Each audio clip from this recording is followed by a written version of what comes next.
Hey guys, how's it going? You know what time it is? It is it is TikTok Amen Dong o'clock. That's right. That's the highlight of the episode. Obviously, like what everyone else think I was going to talk about? Just uh just Aemon Targaryen completely hanging dong in that episode.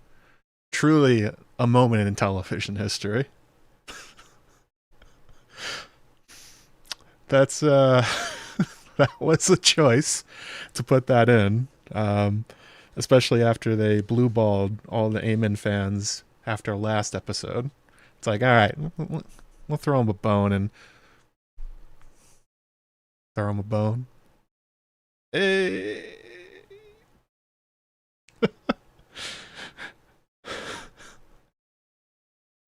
Actually, there was a lot of full frontal in that episode. Like a lot. Like, holy shit. I thought it was a pretty good episode anyway. And then they were just like nudity, raising the roof on that one, really breaking ground.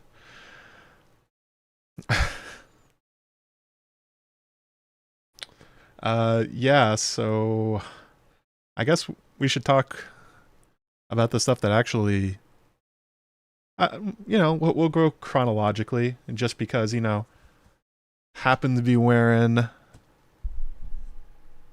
some House Blackwood threads, which you can find on my threadless.com/JoeMagician. You too can have some sweet ass Blackwood merch, much like I am assuming this is Benjicott Blackwood. Yeah, we have officially entered the time of the Blackwoods and House of the Dragon and Game of Thrones. They weren't in Game of Thrones at all. They straight up got cut. So things are going pretty good for us in Blackwood land. That's definitely what my next video is going to be about. I sort of went. So the first part of the video is I go through like what exactly happened here. What are they talking about? What are they angry about? I don't know if you guys knew what the word assize was. Assize? I didn't. Had to look that one up. Had to look up some Wikipedia articles. I'm like, what the hell is he talking about? What is that word? I thought he said Aziz at first, and I was like, is this the first name drop for a podcaster in House of the Dragon I've ever heard of? It turns out no. An assize or an assize or whatever he said is like a little council or something like that. But yeah. Pour one out for the Blackwood. Pour one out for the Brackens, because they got stomped.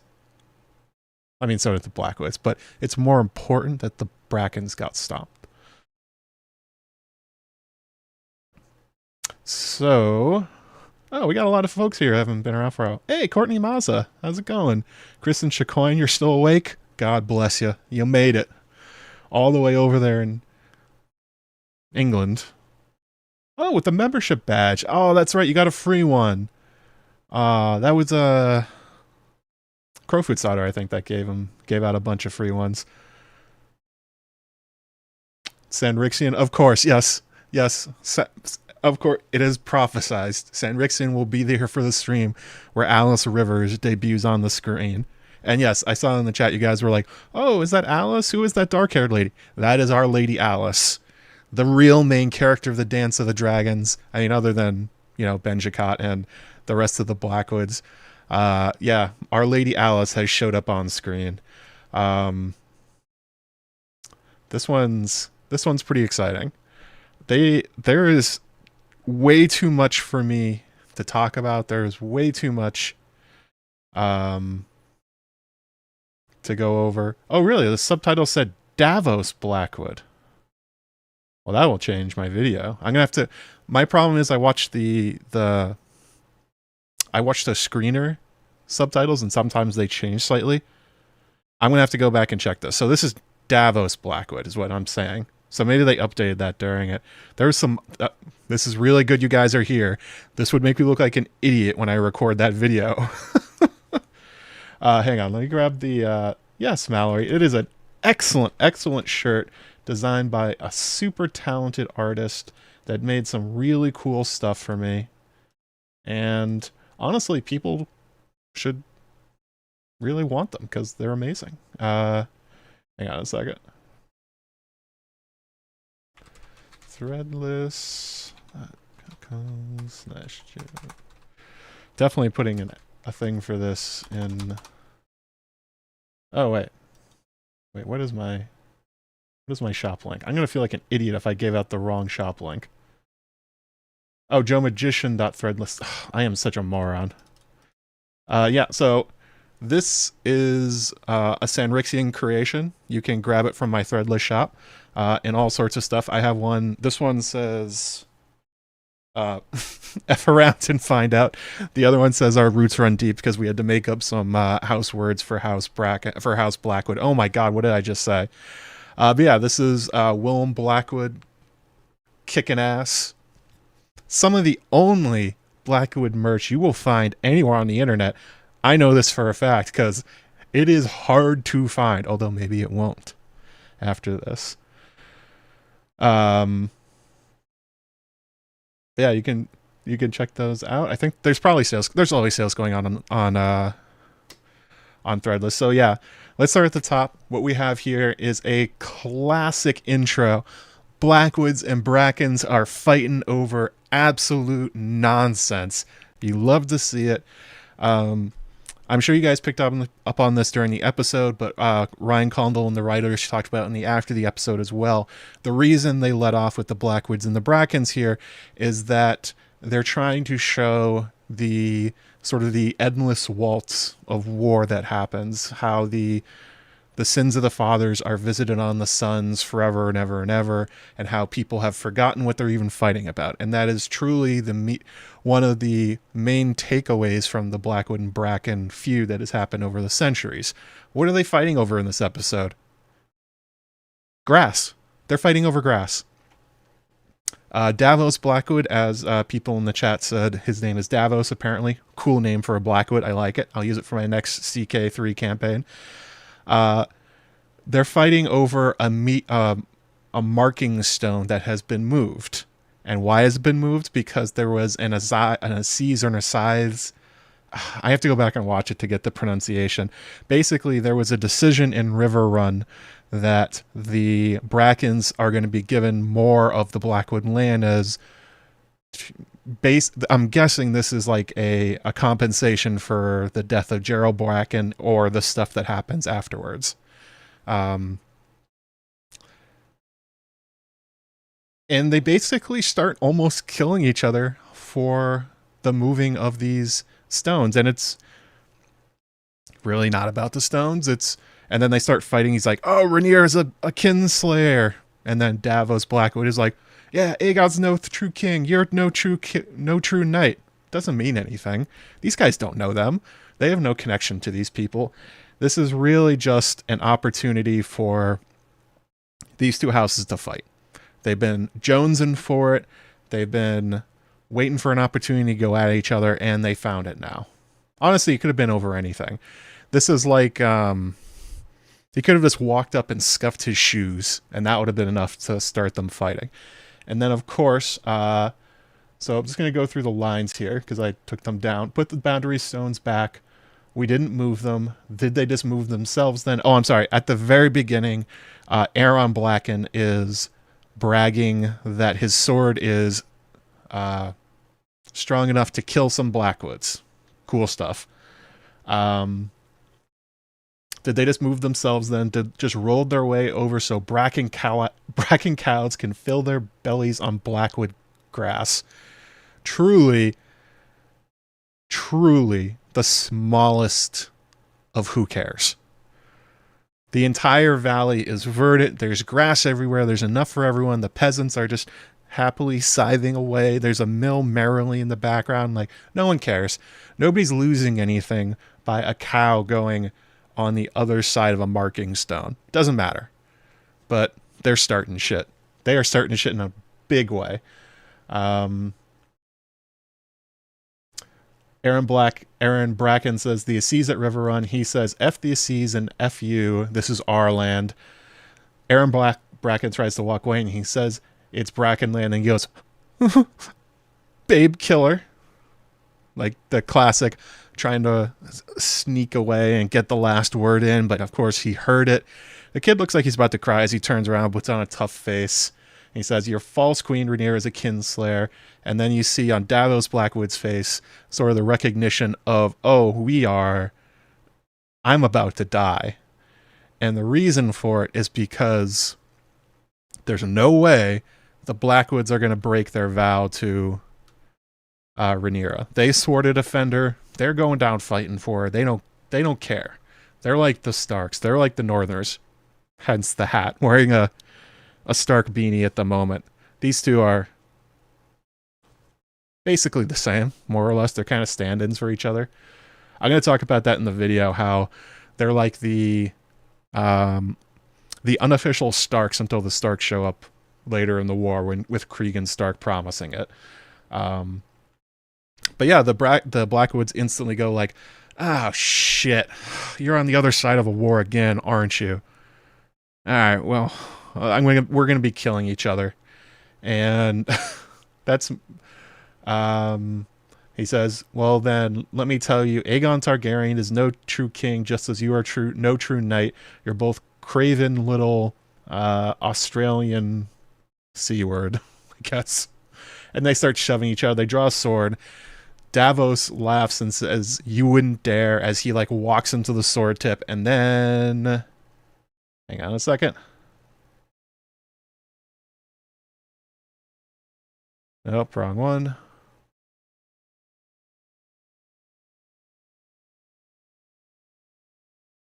Oh wait, no, hang on.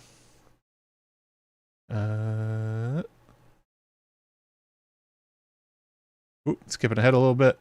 All right, there we go. Smash cut to the end of the Battle of the Burning Mill. Twink Bowl 2024. Yeah, that's the other thing that's heartbreaking about it. No, we're not going to Alice yet, Mallory. We're not doing this. People have to wait for Alice. Yeah, these are all just kids. They're much like Geralt and Willem previously at Storm's End. They've inherited a conflict they have no say in, that they can do nothing about. And because one side declared for Aegon and one side declared for Rhaenyra, and with, as we learn later in the episode, no direction from anybody, and quite clearly the Tullys being not in control, they just throw soldiers at each other. And we can see here, as Ryan Condal says, as Ryan Condal's favorite book from A Song of Ice and Fire is, A Feast for Crows. Yeah, all these guys are dead. Nobody told them to. It's just a Blackwood and a Bracken thing.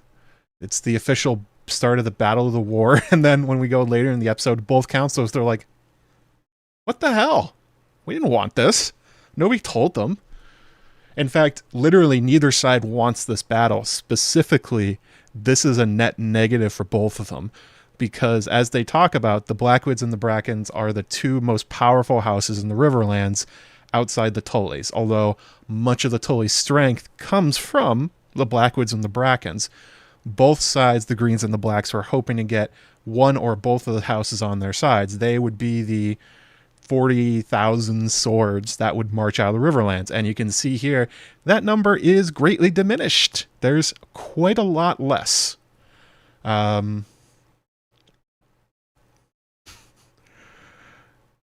thank you so much, Mallory. Thank you for the super chat, Alice. $2. Thank you so much. How do I get the screeners? I get them on Tuesdays. That's when everyone else gets them. Yes, I don't spoil anybody. That's why I don't like tweet or anything after I get them. I also, okay, critically, this is important for content. I don't write my scripts. Okay, well, so for the last Larist ones, specifically the last one, I wrote that one after the first episode, not the second. So when I made those predictions about what I thought was going to happen on the screen, I had no idea. Those were shots in the dark. It was just like a sharpshooter out there, just nailing them one after another. Like, I think they're going to do the thing where they talk about Laris and then they talk about who did it and he shows up on screen. And then I said, I think he's going to catch them really fast and it's going to be really weird. And then that, of course, happened. So I normally would have content coming out tonight or tomorrow morning, but the Blackwood video is probably going to be in a day or two. It was a crazy week. As people in my Discord know, it was a crazy week. So I am quite behind on content. I was hoping to have at least one video ready to go tonight. I do not. That's why the Laris one went up yesterday. Yeah, Ryan Condal loves A Feast for Crows. He loves Bloodraven. He's one of us. Love that guy. Oh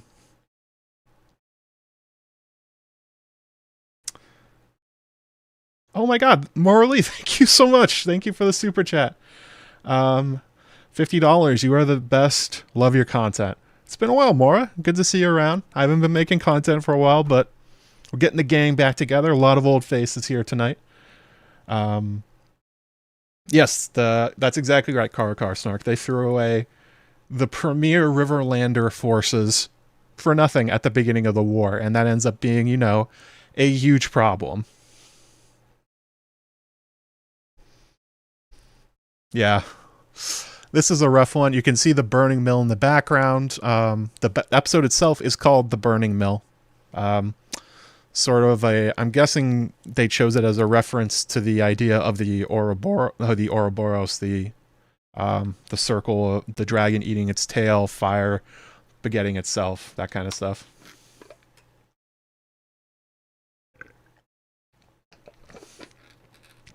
The Slayer Strong video was so good for lore and cinematography. Thank you so much, Deanna. I appreciate it. Yeah. This was an introduction to the Brackwoods, the Blackens and the Brackens. Good God, I am tired. I just can't say those names right. So we haven't seen Benjicot yet, according to chat. Everyone's saying that's Davos Blackwood. We haven't seen Black Alley, and we haven't seen Red Rob Rivers. I actually sort of think, during this scene, we see Aaron Bracken dead with his sword in his neck. I think you can sort of see Davos on the bank, but you never know.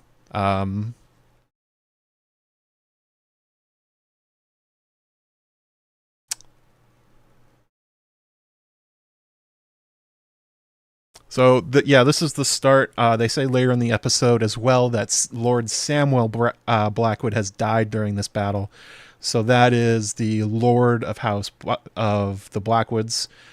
With him dead, his son Benjicot inherits, and they sort of find themselves in a similar spot as the Starks do in the War of the Five Kings, and also the Starks in Robert's Rebellion.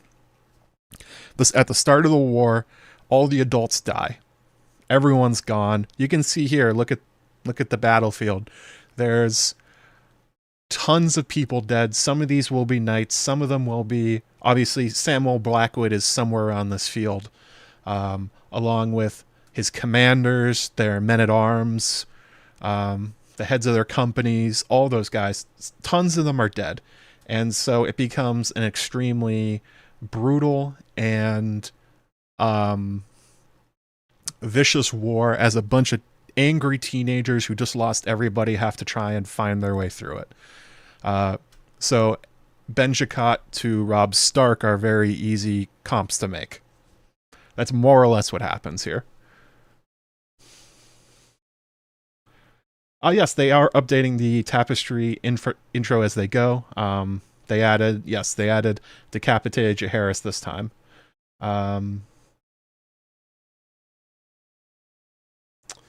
Oh, 156 people here so far. Thank you, everybody. I'm sure a bunch of you are new folks. I've gained a lot of subscribers on my channel over the last few weeks, so make sure you like. And I wanted to, welcome you all in as we do this stuff. Violence begets violence. Simon Strong has a very good line where he says, sin begets sin begets sin. Rhaenys also makes the same point. It's fairly heavy-handed what they're doing here. heavy-handed but effective. They're reinforcing the point over and over and over again that if you let this conflict get out of control, it will never end. The blacks and the greens will war forever, more or less, which, yeah. The Targaryens never stop fighting each other until they're dead, which is kind of crazy. You weren't subscribed? Oh my god, slam the subscribe button. What do you get? What are you doing? Gotta get that sweet Joe Magician content week after week. And all the lovely shorts that Egg 6 makes. Really getting good at those. So let's see here. What's next? No,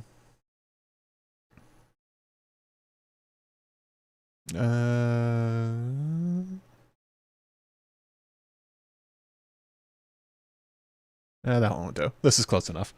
So then we go to Dragonstone. We have Arik and Eric being buried. And we have a really good... The talk I was just talking about is between Rhaenys and Rhaenyra, and they're talking about this, more or less. They're talking about the Brackens and the Blackwoods. Rhaenys more or less says, very soon, nobody will remember how this war started at all. It won't matter. And Rhaenyra goes, I'll remember. I will 100% remember. It was about my throne. That was stolen from me. And Rhaenys basically calls her a sweet summer child, which was kind of cute. Basically says, when did the war actually start? Was it when Jaehaerys was beheaded? Was it when Luke exploded? Was it when Luke took out Aemon's eye? Which is actually kind of funny, because that's the same argument that people in the fandom have. We argue about it all the time. When did the dance really start? When was the point where there's no return? Rhaenys making that point, so hey-o. Interestingly, Jace is pretty radicalized at this point. He is chomping at the bit to get out there and do anything. He has been, ever since he got back from his cool journey being the heir to the Iron Throne, he has now basically become a hanger-on at court that's not allowed to do anything. He says that Arik was the basis of villains. He sullies the grave of his brother. Rhaenyra's like, I can't fault him for fulfilling his oaths, and Jace goes, and what of those who sent him? Rhaenyra ignores him. He stalks off pissed. There's a really good line here from Rhaenys when she says, it is not her but the men around her who seek bloodshed. Rhaenyra says she permitted it, and Rhaenys says, as he permitted the murder of a little boy in his bed. Rhaenyra comes back with, Alicent is in King's Landing, her son sits my throne, there's nothing more to be said. Yeah, this is sort of a running theme that figureheads in this war tend to absorb a lot of the problems and the acts of their underlings that they really had nothing to do with. Alicent didn't send Aemon to go kill Luke. Rhaenyra didn't send Daemon to go kill Jaehaerys. It's a big mess, and it's getting out of control really fast, and a key part of this is Rhaenys is encouraging her to go talk to Alicent, to be like, you are the only two people here besides myself, Rhaenys the excellent, the wonderful, the queen who never was, who literally doesn't want to see tens of thousands of people die. The two of you need to talk a little bit. You need to figure this out before it gets out of control. And the hurt feelings are getting in the way. Yes, Jace is getting very spicy. Spicy as hell. He's ready to do stuff. He's also dressing more and more like Daemon. He's trying to look more Targaryen as the episodes go along. Very subtly going and he's always, you can see actually here in the frame, his hand is always on his sword. Always. Wherever he is in any shot, his hand is on a sword unless he's hugging Joffrey. Which is a nice little subtle detail. I'm sure it's cool to rest your hand on your sword or something like that, but it's quite clear what the meaning is. He wants to be unsheathed. He wants to be like Baela. Him and Rhaena actually have that in common in this episode. They're two of the... You wouldn't think so with Jace, because he's such a nice boy. And he's just having you wouldn't really think that would be his perspective, but quite clearly, Jace really, really, really wants to get on Vermax and screw some people up. Can we please talk about the ending? We'll get there. Don't you worry. We're building up to it. Rhaenys is always right. She is the voice of reason in everything in this, both seasons actually. I actually feel bad about when we saw the initial trailers and they had Rhaenys saying that very suggestive line to Alicent about like, have you ever thought about yourself on the throne? I was like, ooh, I wonder if Rhaenys is a schemer. I wonder if she's like gonna undercut everything. It's like, oh no, Rhaenys is just demonstrating over and over and over again that she should have been queen and that this is all travesty, that she's sidelined, that none of this would have happened if she'd been picked over Viserys. Although there's quite a lot of overlaps that they're making between Aemond and Daemon, but also Daemon to Aegon. It's quite, I think they're kind of making a very subtle point that if Rhaenys had actually been crowned, Daemon would be doing this his entire life.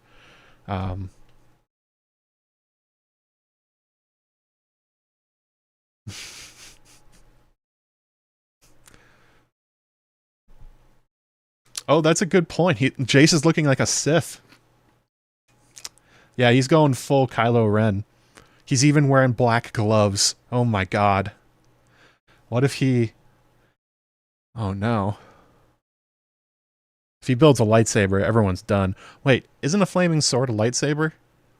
Get him Blackfire. See if it erupts into flames.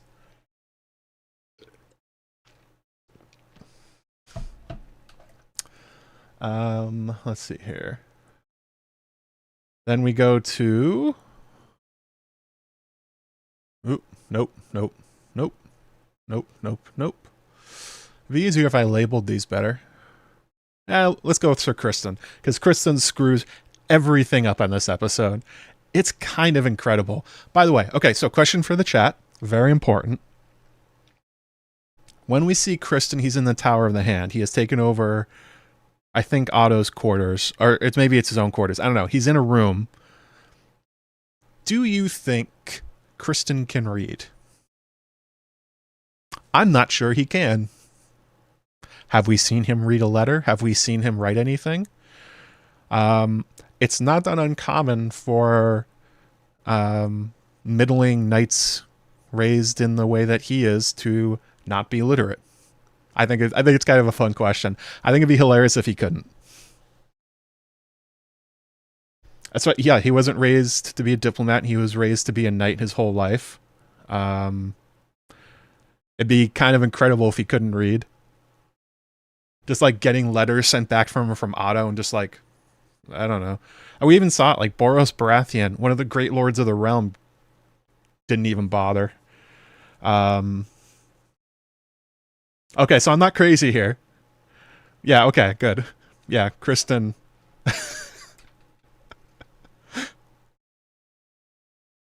He's real good at jousting. He's real good at riding horses. Not so much the book learning.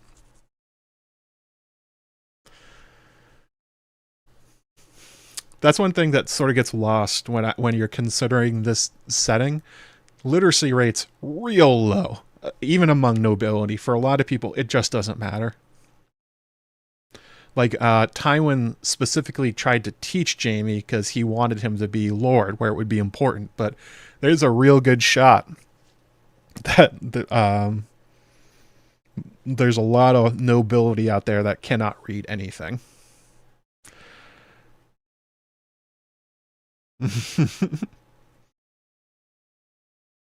He can read a room if it's a small room. Boom! Got him. Got Criston Cole.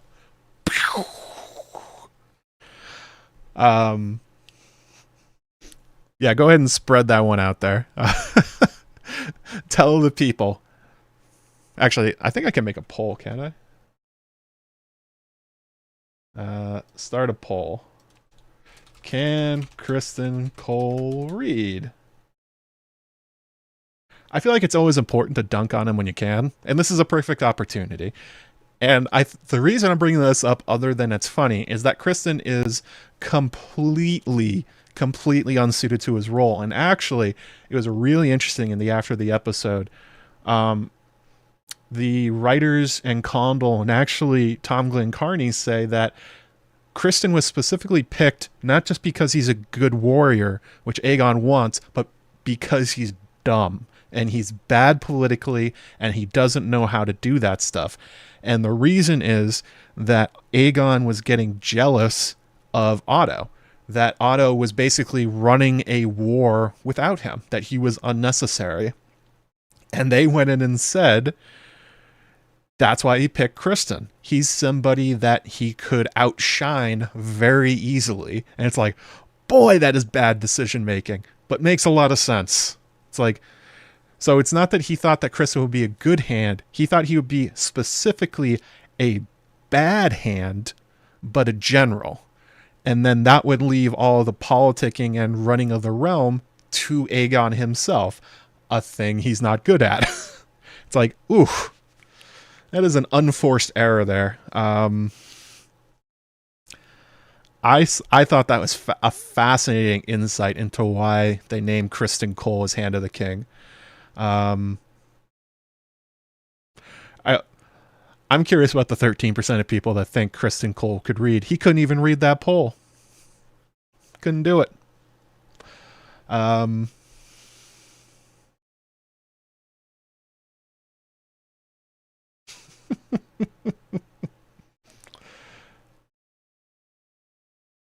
So hang on a second. And that's sort of the theme of what happens in his first small council meeting of Hand of the King. Kristen doesn't know what to do. He doesn't know how to lead the conversation. He doesn't know how to focus the counselors. He doesn't know how to even contribute. He kind of just sits there going like, staring into the middle distance for a good amount of the meeting. Alicent calls it out at a certain point. It's like, we have lost discipline until recently. Hint, hint. You got rid of Otto, you dingus of a son. How could you do this? The interesting part here is they also bring up, the other thing. The Aegoons are now Kingsguard.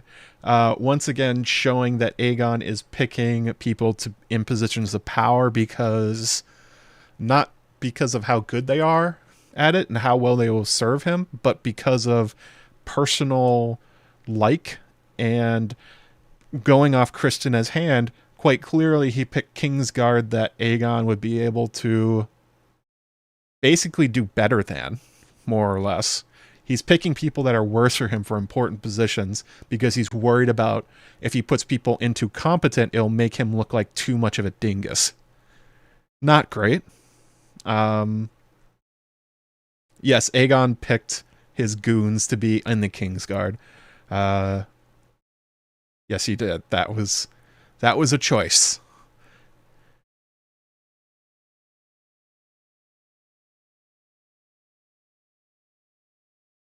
Yes, that's right. Kristen didn't know. He was surprised to see those assholes suddenly wearing the Kingsguard armor. And he's like, what's going on? Those guys are really good for comedy, though. They're pretty funny. But anyway, so they get to the council. Everyone makes fun of Kristen for sending Arik to die for no reason, because Arik was actually a really good Kingsguard. He was a great warrior. He was loyal. He had proven himself over and over again. A surprisingly stupid loss. Of course, it's being hung on Kristen and not Aegon. Kristen doing a good job, I guess, body blocking the blame for that one.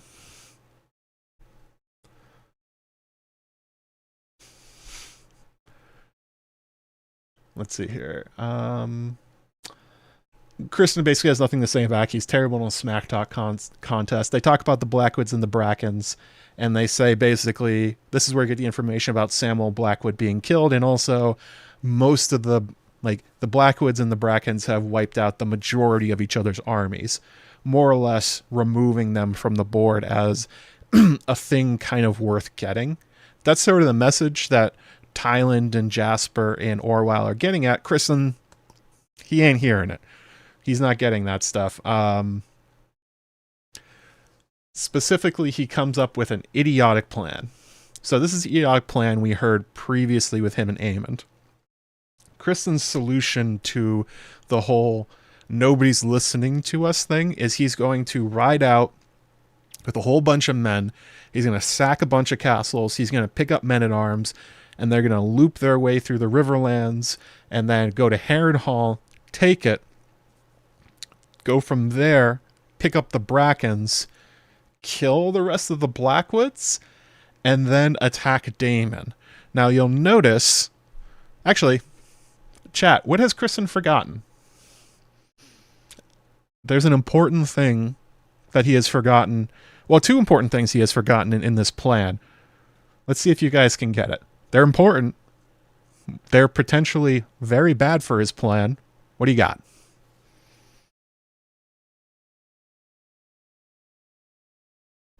There's two things that exist that make this a horrible plan at every step of the way.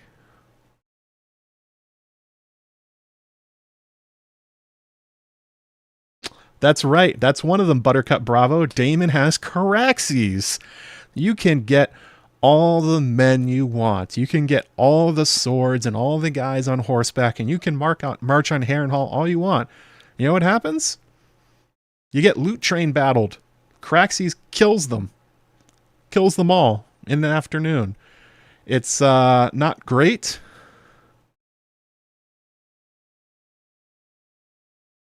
Really, really don't have a plan for that. And we know he doesn't have a plan for that because Aemond is very, very excited to go on this plan. They were talking about it the other night before Aemond almost got murdered.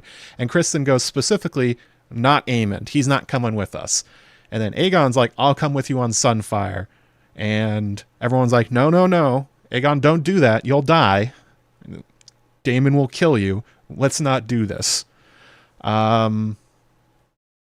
So Kristen's plan is to march on Daemon with Caraxes at Harrenhal with whatever troops he has gotten, no dragon. This is a bad plan.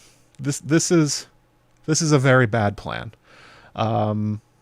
Especially because it's not like you're marching on an inexperienced dragon rider. It's not like you're going after, I don't know, like Jason Vermax. Maybe Jason Vermax don't know what to do. Daemon and Caraxes are war crime o'clock, like tick-tock. They are on top of it. They will absolutely melt everybody. But there's actually a second thing that exists that makes this a bad plan. Because Christian Cole says, speed will be my ally. We'll get this done before anybody notices. Ravens. Ravens exist. As soon as he attacks the first castle, word's going to get out what he's doing. It will get back to Dragonstone or go back to Daemon, so they'll know Kristen's coming. They can either counterattack, since they know where he's going, or wait for him to come, or plan around it. His plan is insane, especially because Harrenhal's not that close to King's Landing, so it's going to take him weeks to get there. And that's not including all the castles and stuff he has to sack.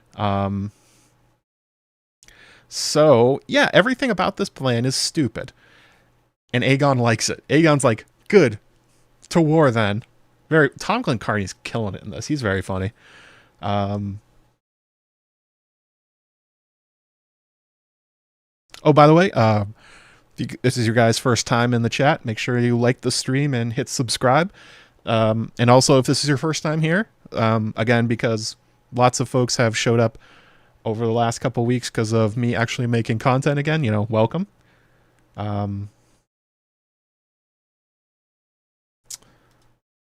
Appreciate y'all being here. So yeah, that's a very dumb, stupid plan. It's a Kristen plan. It's kind of the same thing. So 78% Kristen cannot read. I think that's a low number, but then again, does Kristen know what numbers are? Unclear. One thing that's kind of interesting that I noticed during this is they sort of talk about what they're going to do next. Tywin's like, I'm going to raise a great army at Casterly Rock. They also mention Prince Daeron and the Hightower troops. As they mentioned in the last episode, the Hightowers and Daeron with Tessarion are marching out of Old Town to come towards King's Landing to defend them. I believe Jasper Wild is the one that says, "I'll have them go north. Just head up to Harrenhal with Tessarion and Daron, and they'll sort them out." This is also a very stupid plan. Going from Old Town to Harrenhal, or even any part of the Riverlands, is a humongous journey. Like Sir Gawain later in the episode says that it took him 3 months to get from Old Town to get to King's Landing. He probably wasn't marching, but even still, it's a massive time. They have... It's going to take forever. So also a bad plan from Ironrod. The best one's honestly Thailand and his plan of raising a great army at Casterly Rock to invade the Riverlands and knock everybody out. There is a problem with that too, but that'll show up later. There's always a problem when the Westermen leave the Westerlands.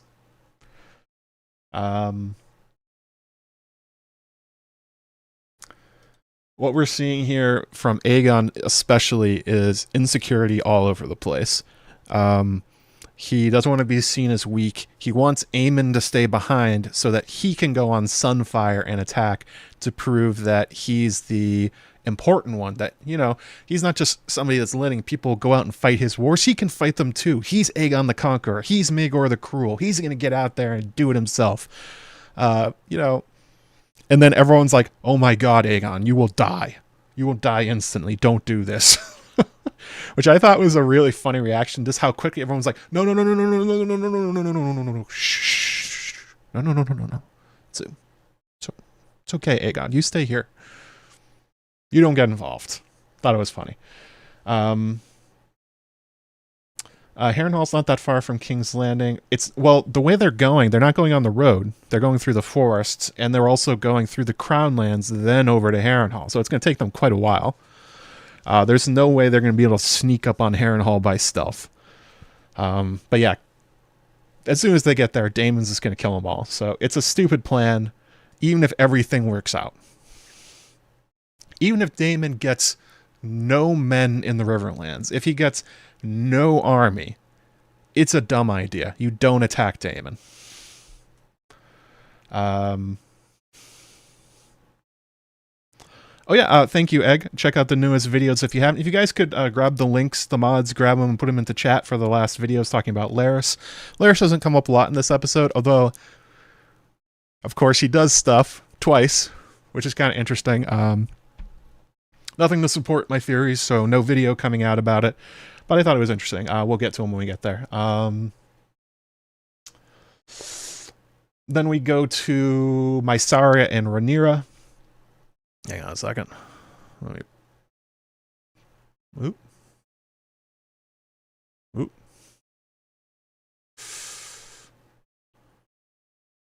I thought I took one of this. Did I not? Well, that is embarrassing. Hang on, let me grab a picture of Mysaria. I was trying to take screenshots and failed.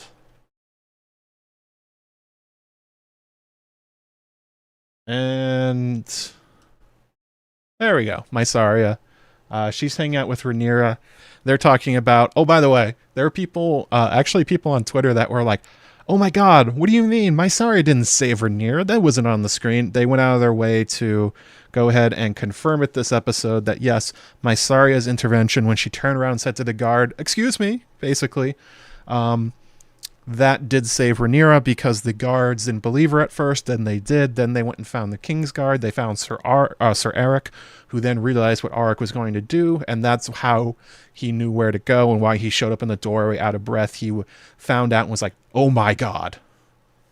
I have to get there to save them." Did they change Mysaria's accent? Yes, it is far less incomprehensible, I guess, this time. I don't know, maybe she worked with an acting coach or just decided to turn it down. It was pretty good. Yes, Bernie, people are dumb. Apparently people were confused about that interaction. I don't really get it. I thought it was clear. But anyway, they confirm it here. Yes, Mysaria did save Rhaenyra's life. And now she wants a place at court, to which Rhaenyra's like, I thought you were done with Westeros and all of us. And Mysaria says, "You impressed me. Like, you showed mercy when you could have been a total total jerk to me. You could have kept me in prison. Could have executed me. All that stuff. And so she's like, what do you want then? What's your reward? She's like, give me a position at your court. Rhaenyra says, really? I mean, like, what's your purpose? Do you want to see me? What's going on here? Mysaria gives two answers. She says, number one, at the end of the war, Rhaenyra or Aegon will be on the Iron Throne, and her concern is for the small folk. And knowing what she does of Aegon and what she's learned about Rhaenyra, she would rather see Rhaenyra win because at least she has mercy in her heart. So she's thinking about the long term of like, if these two people win, what's their reigns likely to go like? Obviously, Mysaria knows Aegon very well and all the terrible, awful things he does. So she's correct that Aegon as a unobstructed king is a nightmare for everybody except Aegon, and probably for him too. And then the second reason that she gives is that she wants revenge on the Hightowers for what they did to her and her people. So she's aware there's been a purge within King's Landing by the Hightowers. The interesting part about this, I don't know if you guys picked up on this, she doesn't name Larys Strong. She says the Hightowers. Now, maybe she knows Larys carried out the purging of her staff, and she just hasn't said it yet. Maybe the name just isn't important enough for her to say anything. But in the previous episode, she blamed Otto Hightower for her fall from grace, because that's who she knows is in command of the Red Keep. So it's entirely possible that Mysaria doesn't know that Larys is the one that screwed her. Interesting detail. See if they develop it at all, if that goes anywhere. It might not. It might be that she knows it's Larys and they just didn't have her say his name, but something to keep your eye out for.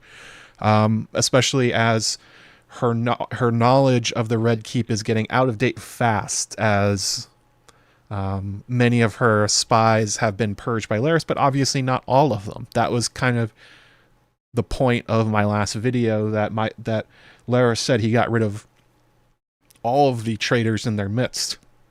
No, he missed some. Missed cheese and missed probably quite a few more. And then we get an interesting interaction where Sea Smoke is basically just flying around crying. Mallory, was that crying? It sounded like dragon crying to me. Just sort of mournful dragon noises out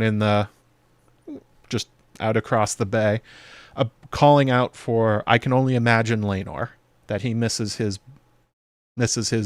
buddy.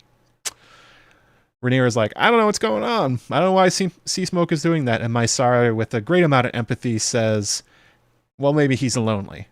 And Rhaenyra's like, didn't even occur to her. Weird interaction from Rhaenyra. She might just be in like denial in some way about, how they shipped off Laenor to nowhere. Or maybe she just didn't consider what the effect would be on Sea Smoke. Either way. Oh,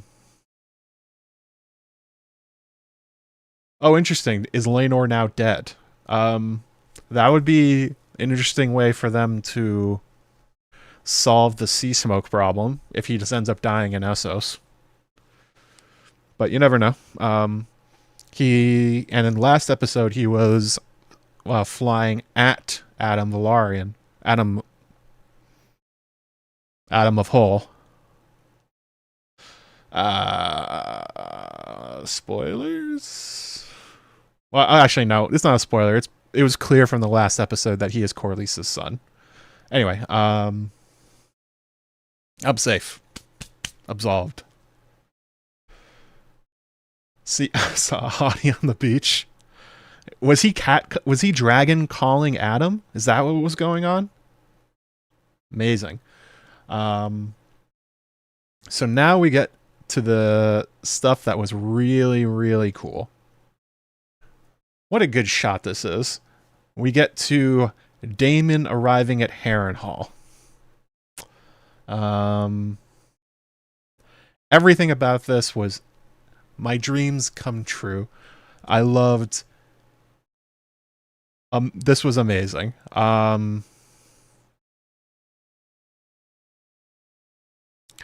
So Damon shows up at Harrenhal in a rainstorm, and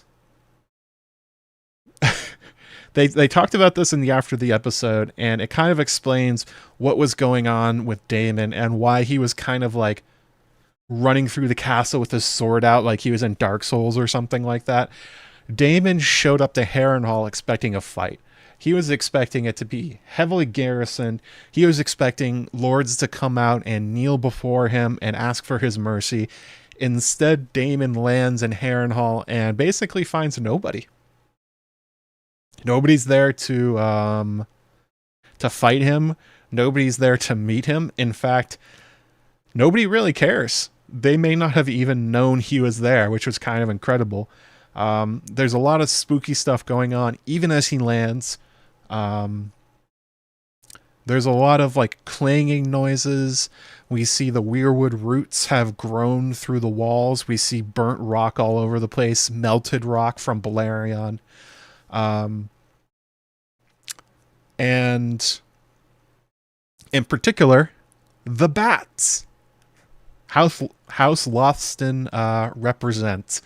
The bats of Harrenhal showed up.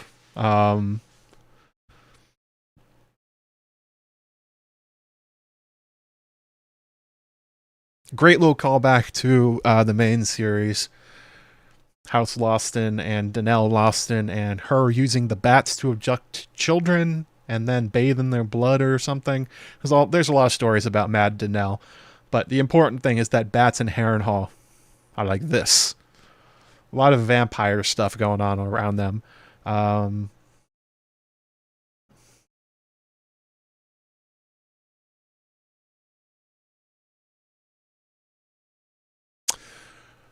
Yeah, this is him running through like an empty dungeon.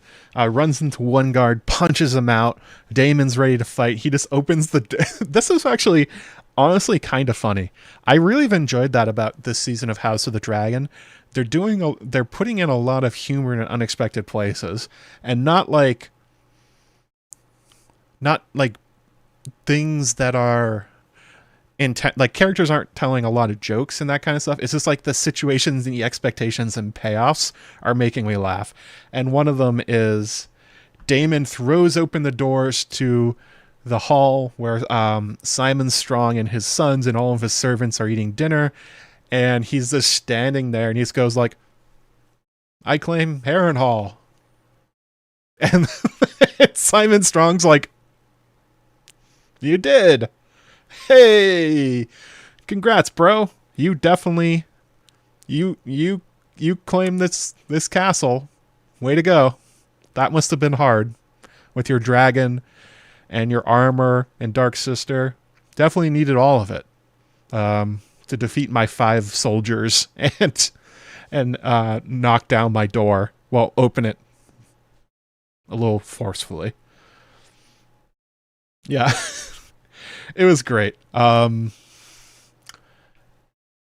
also enjoyed that they made sure that Simon's 3 sons looked like a bunch of goons. That was great stuff. No handsome Harwin. No one, just like a bunch of guys they pulled off the street and put them in silly wigs and robes and said just like, look confused the whole time. Nailed it. Strong's not making a great impression at this point, although Simon does. Simon comes off as someone who is clever but isolated.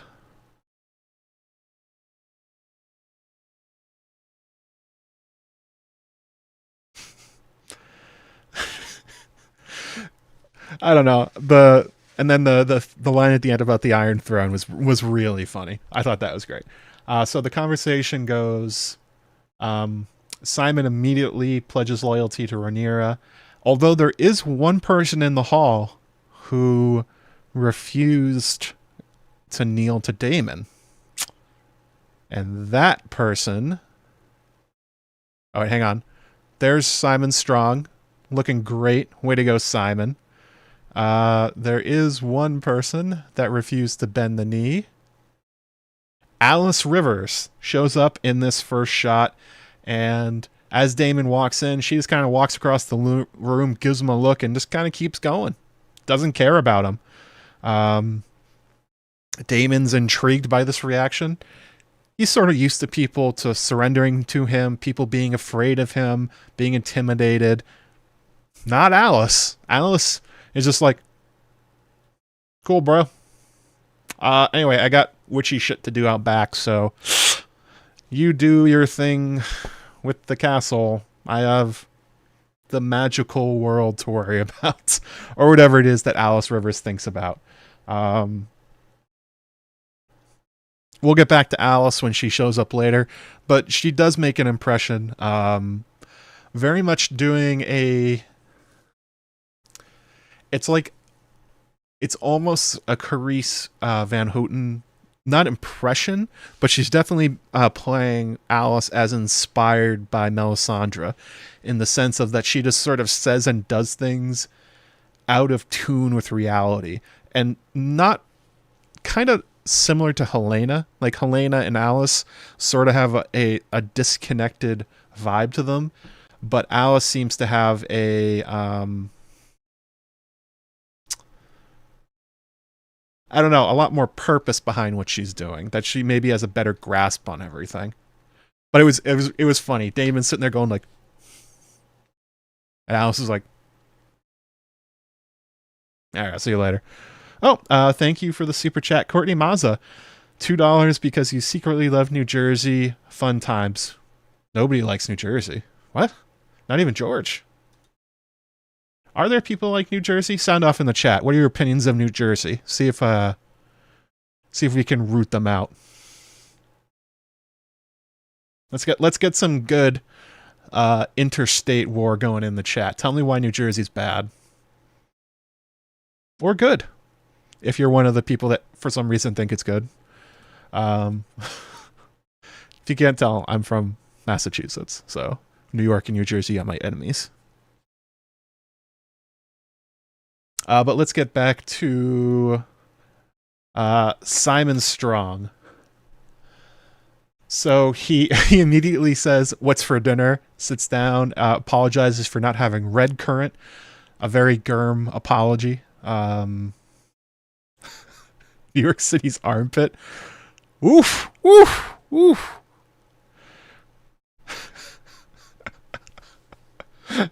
I have started things in my chat I cannot unstart. This is like, I have uncorked the Brackens and the Blackwoods. Offers him the dinner.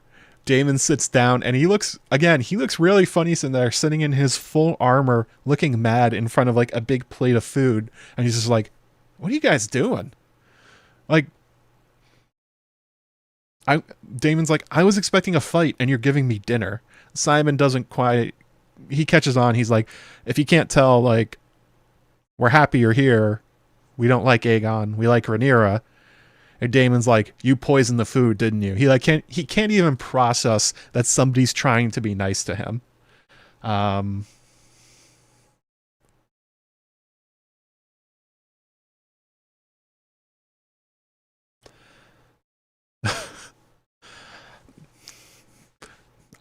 also don't know if there ever has been a dragon rider that's been poisoned. Not sure what Damon is going on about poison peas here, but yeah, hashtag poison peas.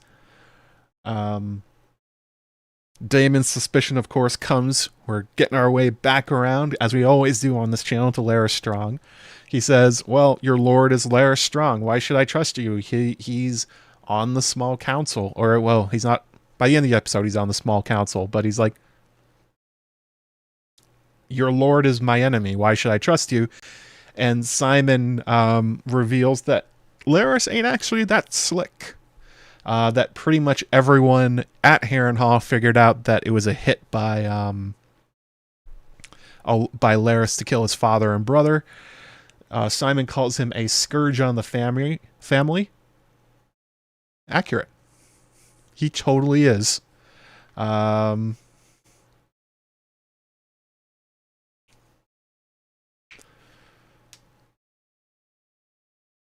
The line is, "Do you not think it's strange that his father, my nephew, Lord Lionel, perished by fire and his son too in this damp place? It was the first fire here since Balerion ended the line of hair in the black. Even in summer we struggled to light the hearths. So you will find no loyalty to Larys Strong here, my prince." Which, I remember I did a stream a while back, and one of the things I wondered about was like, why did Larys even want Harrenhal? And it's clear he didn't. He doesn't care about this place. He doesn't want it. He doesn't want to rule it. Simon's in control, and basically Larys has decided that his home is King's Landing and the Red Keep, and Harrenhal can go screw for all he wants.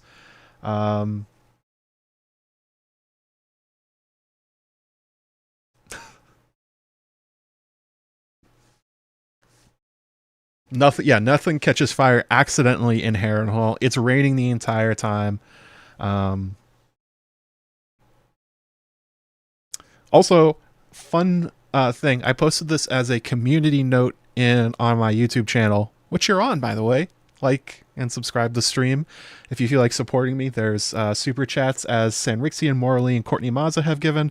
Memberships if you're feeling generous for yourself or others. You can actually gift those. Patreon, and also my Threadless shop. Drop the links, guys. Mods, activate the links. Especially if you want to pick up some House Blackwood merch, you can find that on my Threadless shop. But anyway, back to what I was saying. In an interview, Matthew Needham said that Larys is aware of the weird magics and the dark forces at work at Harrenhal. And considering that Larys, as a character, killed his father and brother and then never came back, it definitely, I think you can start putting together some of the pieces I talked about in my early Larys videos, the ones about him being a skin changer and a green singer's connection to the children. Clearly, people with magical abilities are affected at Harrenhal, and for the worse for it. If we're talking about if somebody was messing with Larys's mind from a young age, the stuff that happens to Daemon probably happened to Larys too. And we can see from Alice Rivers in this episode and going forward, from what we know about her, that yes, the influence of Harrenhal, which isn't the building, it's the weirwood tree that has grown throughout it, and the Isle of Faces right next door, what is almost like melting people's minds as they get anywhere close to it. So if you're talking about Larys Strong and how did he end up this way, and is he being influenced by anything, maybe, yeah, this is starting to lead you down that path, that the show is deliberately introducing supernatural elements at the place where Larys grew up. That's kind of weird. So, I mean, I'm not going to make a video about this, but just something to keep in the back of your mind, that what happened to Daemon transferred to Larys. Okay? Like, it wouldn't just happen to him. Simon tries to get Daemon's plan of him. He's like, what are you doing at Harrenhal, my lord? Like, this place sucks. Why do you want it? Other than non-poison peas. Daemon says that he means to use Harrenhal to garrison the 40,000 swords of the Riverlands to march on King's Landing. Two problems. Actually, several problems. Simon says, no longer 40,000 swords. I don't know if you heard, Brackens, Blackwoods, they just killed a whole bunch of each other, so far less swords than you're looking for.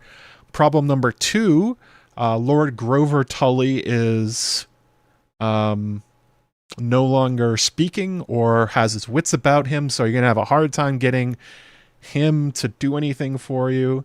And then problem number three, Daemon's like, well, we will obviously fix up and garrison Harrenhal and make it a fortress again. Simon's like, there's not enough money in the world or the time to do it. Your ancestor melted this castle. You can't fix melted rock.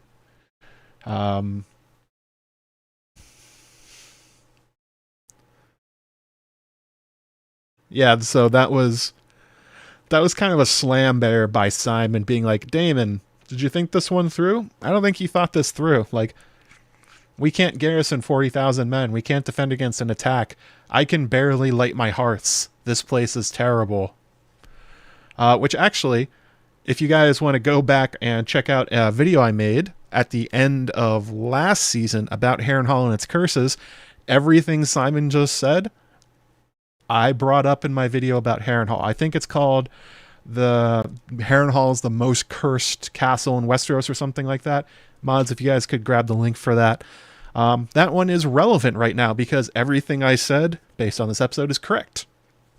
There are massive problems with being the Lord of Harrenhal, economics, the political nature of trying to be a Lord of Harrenhal, the nature of the building and the disrepair, the way it eats gold, the way they don't have enough money to maintain it.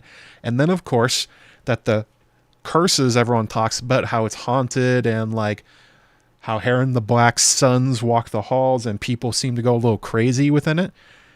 It's the children. It's the Weirwoods. It's the Isle of Faces. And in this episode, they absolutely are confirming that video. So, woo! Attention to detail. I'm shooting a lot of finger guns recently. I don't really know why. But yeah, the end... the funniest line in the episode, and maybe the best one, he says, perhaps the presence of the crown and a dragon will sharpen minds around these parts. Simon says, what then? Daemon says, we march on King's Landing and take the throne. And Simon goes, the throne?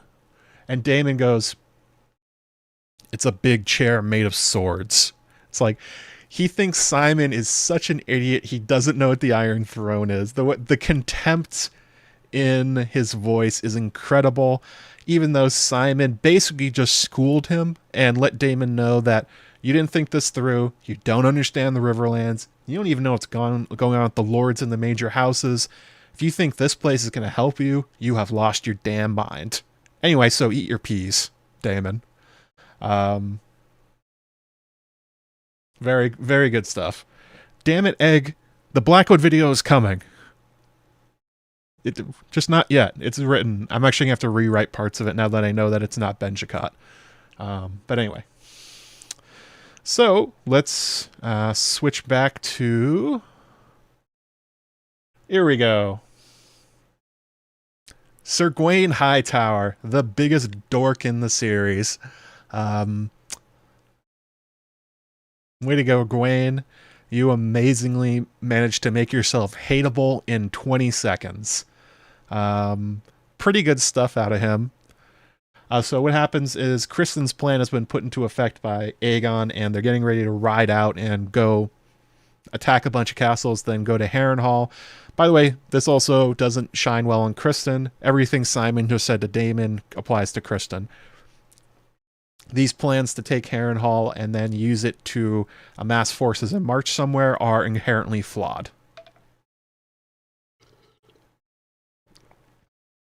He does have great armor. Yeah, he looks like a knight out of World of Warcraft. It's really good. So Kristen gets himself a haircut. They're getting ready to ride out under stealth. They're trying to do this very fast. And then I thought the most important part of this is that obviously Gawain hates Kristen for taking his father's job. That's not the important part. The important part is that Kristen asks for Alicent's favor, and she takes a handkerchief out of her boob and gives it to him. And this is sort of a theme from Kristen, that he is seemingly incredibly suicidal at this point. Like, he doesn't care if he gets caught by anybody. He doesn't care if he dies in battle. He's done caring about a lot of things after letting Jaehaerys die. Or he feels he lets Jaehaerys die. He did not let Jaehaerys die. That's not what happened. But he thinks it did. And so he openly asks for, in a whole bunch of people, Alicent's favor, and says it's for his heart. Some of the servants give him the side eye, but especially Gawain. Gawain notices, and he's like, what's going on there? Why is Kristen asking for my sister's favor? Oh yes, the other cool thing, good thing in the chat, they have officially changed over the Hightower and Targaryen symbols and merged them into Aegon's green and gold dragon. The gold dragon for Sunfire, green for the Hightowers. So that was kind of cool. They're starting to get their marketing together. Also, how fast they make those things. Like, seamstresses around the clock just going crazy making these giant gold and green banners. And also, all the tunics and all the stuff for the men-at-arms. Like, people have been working overtime in King's Landing getting that stuff ready. That stuff just doesn't appear overnight.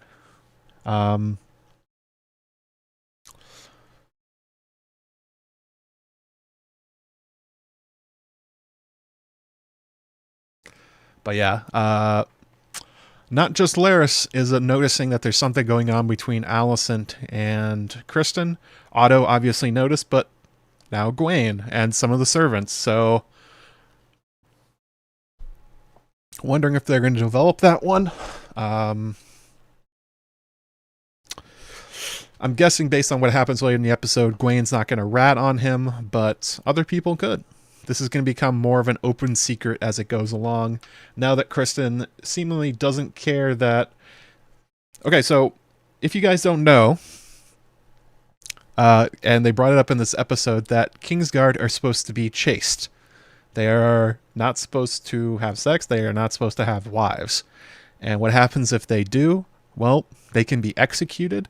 And the one main example is Lucamore Strong, Lucamore the Lusty, who was gelded, aka had his bits snipped off and sent to the wall to die with a bunch of his children from his many wives. So Kristen is playing with fire here, openly asking for Alicent's favor, and the way he did in front of other people. He's Lord Commander of the Kingsguard, but he is giving people a lot of dirt on him that's easily accessible.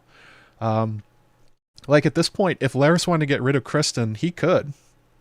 And the more people that know about it, the more dangerous it gets to Kristen. He just doesn't care. The same as with this charge out to take a bunch of castles and march on Daemon. It's a strategy that's likely to get him killed. And he doesn't care that. And we've seen this before. After he killed Laenor's lover in the ball where he bashed his face in, Kristen was about to kill himself then. His feelings of guilt and sort of he blames himself for everything, has a tendency to overwhelm him. And unfortunately, because Kristen is in such a position of power now, his tendencies have now gotten Sir R killed, and he's potentially endangering the lives of every one of these soldiers he's bringing with him because he can't deal with his feelings of guilt. He has no way of talking about them. When the rules change since he's Hand of the King now? No. Hand of the King does not absolve him from his vows of chastity. He is not allowed to... Now, there's a bunch of Kingsguard over history that have effectively gotten away with it, especially if they're politically protected. For instance, Prince of Dorne, I forget his name. He was Oberyn's brother. He was allowed to have paramours while he was a member of the Kingsguard, guarding his sister, Elia. But that was because it was a political alliance. That's why he was allowed to do it. Kristen, if he falls out of political favor, there's a real convenient way to end his life. So he's playing with a lot. He's dancing with fire right now. What's the name of the Martell Kingsguard? I feel idiotic for not remembering his name.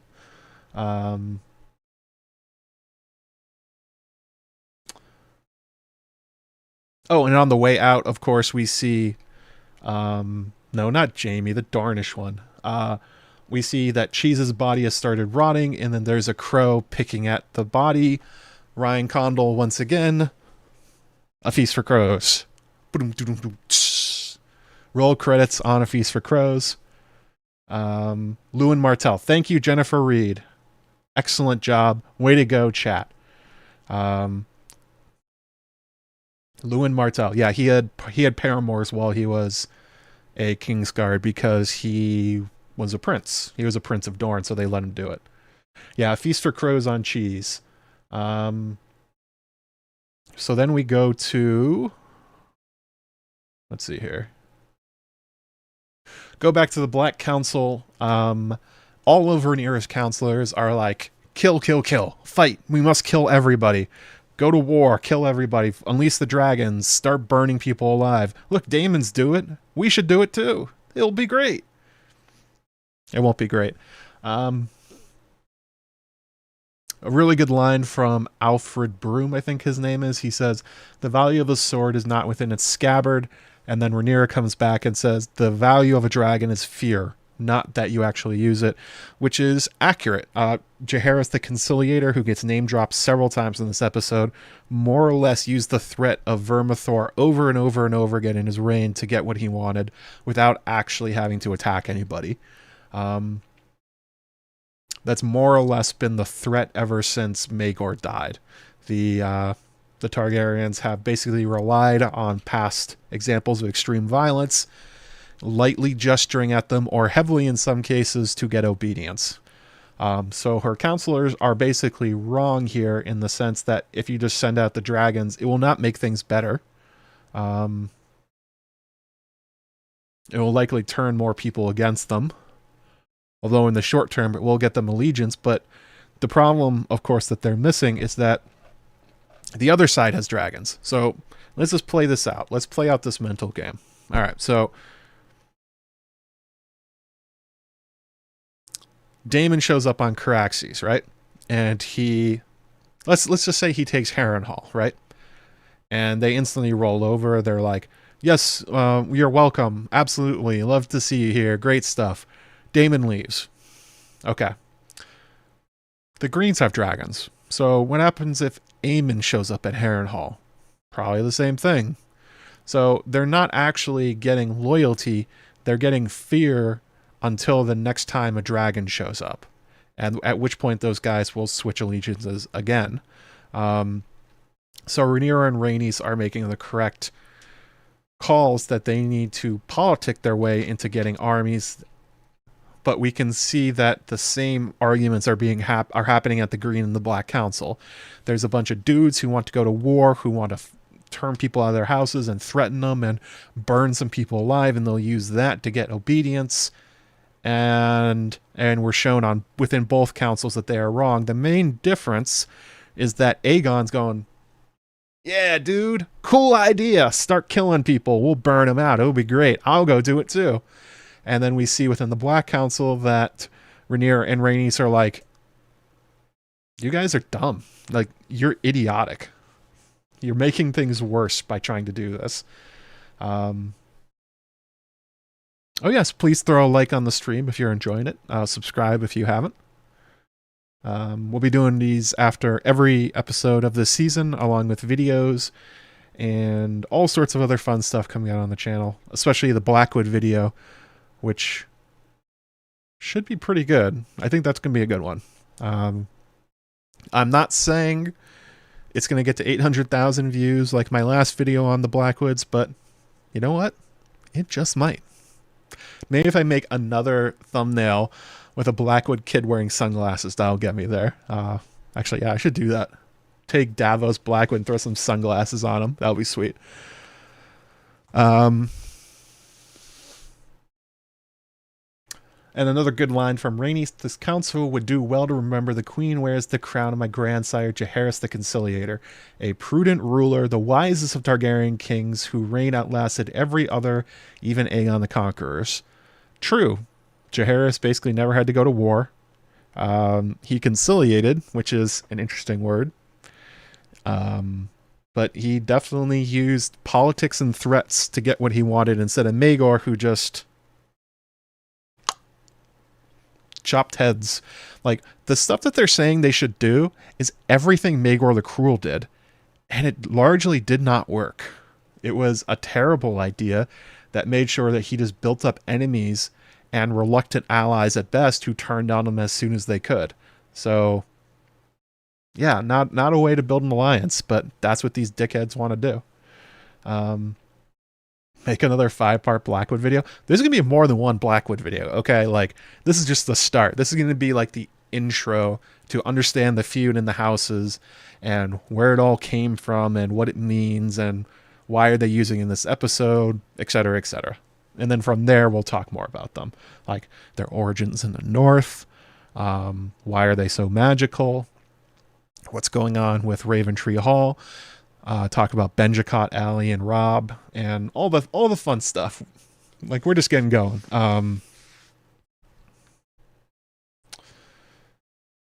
It's close to 6 in the morning. I am sorry. I'll try to speed this up.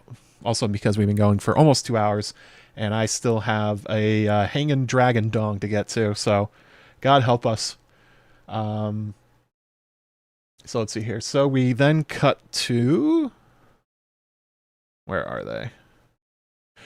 Then we cut to Corlys and Rhaenys talking outside of the shipyard on Hull or Spicedown. I don't know if they've named that yet. Maybe it's Hull. Whatever it is, whichever town they're in, they're back on Driftmark and they're at Corlys' ship, which is getting ready. And the conversation basically veers down to, we both might die during the upcoming war. Who are you going to name as your heir, Corlys? And Corlys is like, I don't want to name Joffrey because he's 6 years old and he doesn't know anything about ships and the ocean and being a Velaryon, blah, blah, blah. Which you'll notice was not a problem when he named Luke his heir. These are all the same problems Luke had. Apparently something has changed Corlys' mind about who should inherit his lands after him during his near-death experience. I'm pretty sure it is the two definite sons of his they've teased in the last 2 episodes, Alan and Adam, that Corlys is getting closer to them, and that he's deciding that maybe it's not a good idea to put random Strongs who have no real connection to them as his heirs, which is kind of interesting. Also, Rhaenys brings up Rhaena and Baela as possible replacements for Joffrey, which Corlys then scoffs at, which, not super great from Corlys. Why? Why is that not great? So, let's play a matching game here. So, Corlys is the male ruler of House Velaryon. He's thinking about who's going to rule next. There's an obvious choice in his granddaughter or his not grandson or his 2 bastard sons.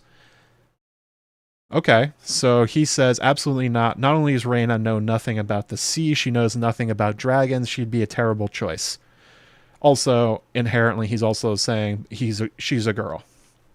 He's saying this to his wife that he spent his entire life trying to put on the Iron Throne and remains pissed about. So, Corlys, you would put Rhaenys on the Iron Throne, but you wouldn't put your granddaughter on the throne of Driftmark? Kind of messed up and kind of a dumb thing to tell her. And Rhaenys obviously understands that. He leaves abruptly, and she looks hurt by what he just said. Not great. Not great marriage stuff out of Corlys, but I think we're supposed to understand that he is seriously considering that Adam and Alan should probably be who House Velaryon goes to in the future, especially now that he knows Rhaena's going to Essos along with Joffrey, and there's no one really to pick it up with Vaemond dead. People have said in the past that maybe there's more members of House Velaryon. I don't think they're going to introduce any. I think we're stuck with the cast we got. Alan and Adam are here. Rhaena and Joffrey are gone. So therefore, Corlys is like, I wonder if I can sneak this by my wife that I had 2 bastard sons and that I want them to inherit over her progeny. It's almost like it's a bad plan from Corlys. But he sure does look at her with love in his eyes.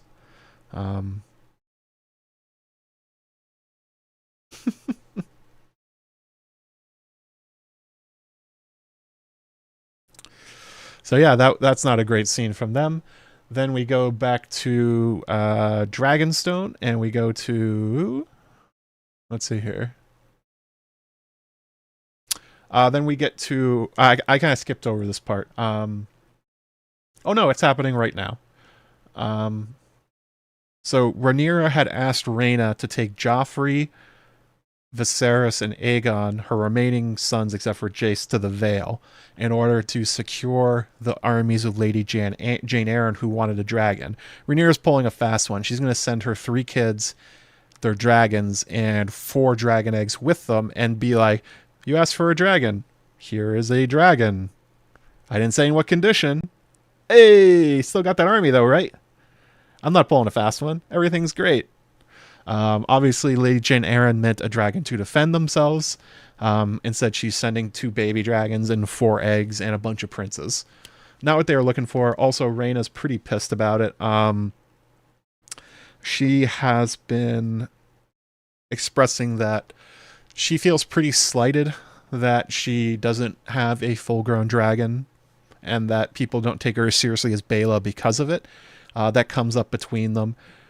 They talked after the episode that obviously Rhaena and Baela are the daughters of Laena and Daemon, so they kind of have a wild streak in them, a willful streak.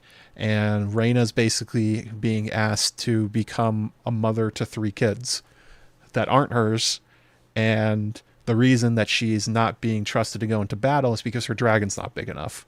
And she takes that personally. She's also a teenager, so, you know, people will take things in harsh ways that they were not intended.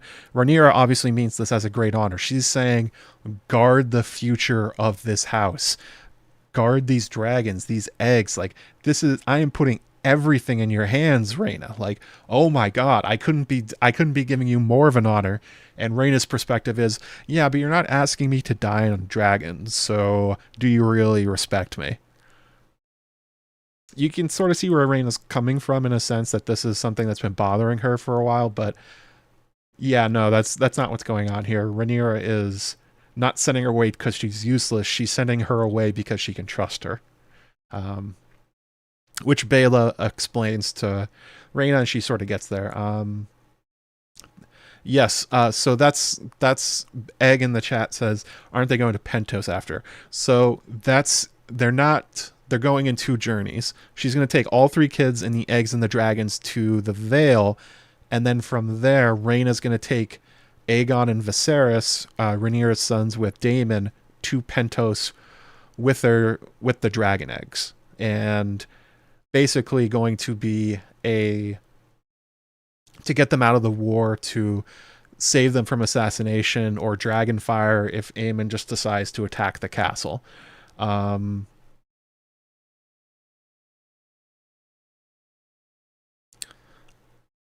Yes, good point. I was about to get to this. Wonderboy94 in the chat says, were those the Game of Thrones eggs? Yes, those were. All 3 of the dragon eggs were obviously Drogon, Viserion, and Rhaegal.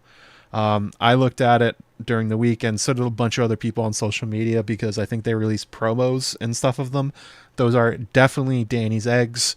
And we learn after the episode as well, Ryan Condal says that these are the eggs that were birthed by Syrax in the previous season, or laid by Syrax, the ones that Daemon goes spelunking for, and he picks up and he says, take care of these, like these are very important. Those 3 eggs came from Syrax. The 4th egg, Mallory, they talked about that as well. That is Viserys's egg. So, yeah.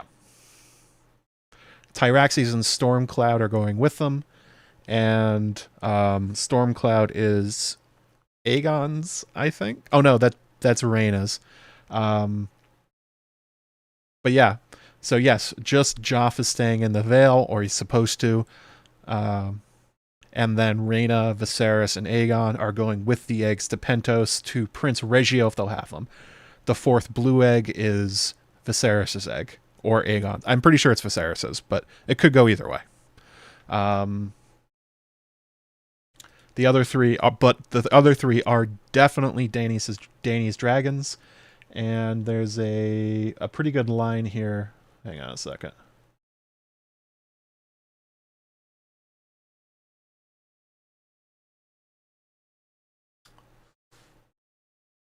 Um, These eggs are even more fragile, but should all come to ruin here, you will bear out the hope for our future, for the future, which is kind of, I mean, I know what Rhaenyra is saying. She's saying the hope for the future of her house, that her sons and the dragons are going to be safe.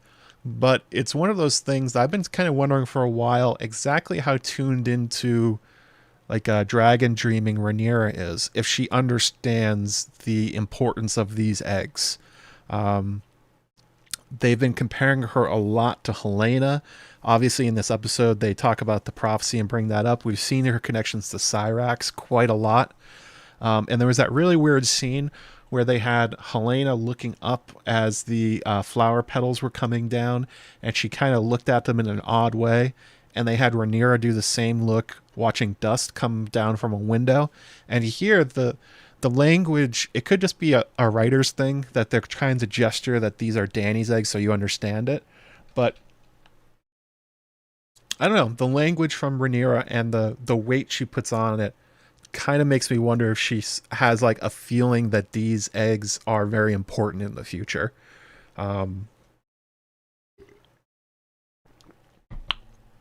Yes, that's right. Stormcloud is Aegon's. Rhaena doesn't have a dragon yet. Yes.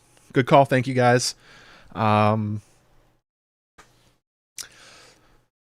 said I have a lot of videos I want to make from this episode. That's one of the ideas I've been sort of toying with, talking about other dragon dreamers. Obviously, Daemon has dreams this episode, not dragon ones, but I don't know. I've been sort of toying with the idea if they're going to have Rhaenyra have some just like her father and like her half-sister, or her aunt.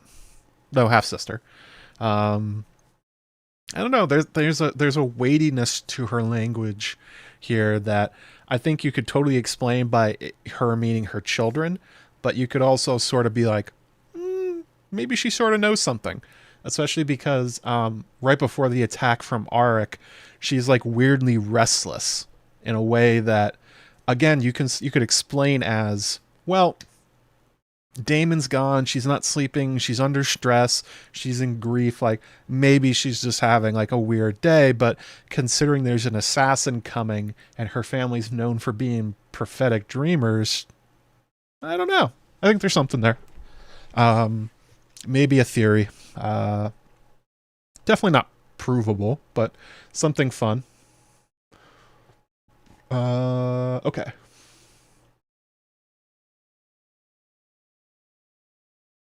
Here we go. Then we get a... Oh, I'm just going to put myself right in the middle. Then we get a really good scene from Helena and Alicent, where Ryan Condal said that people are going to start noticing weird things about Helena, and I think this might be one of the people to start with Alicent. They have a conversation where Helena basically says she's sad about Jaehaerys, but she feels like she shouldn't be because people die all the time, and so do children. And she has a perspective on it that, like, a very sad perspective, and it's one that you could sort of intuit from the way that she was treated in the last episode, along with her siblings, that Alicent and Otto, instead of allowing them time to grieve for Jaehaerys and to deal with the trauma, basically rolled them out and said, we must use this for politics. There's no time for emotion.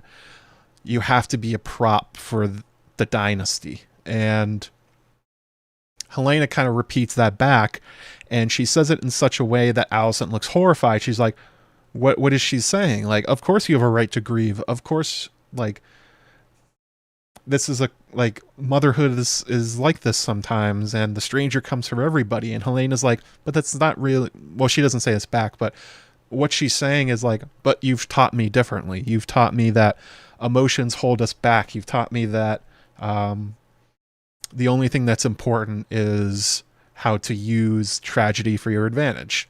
And Alicent is kind of like a wake-up call for her. Very clever from Helena.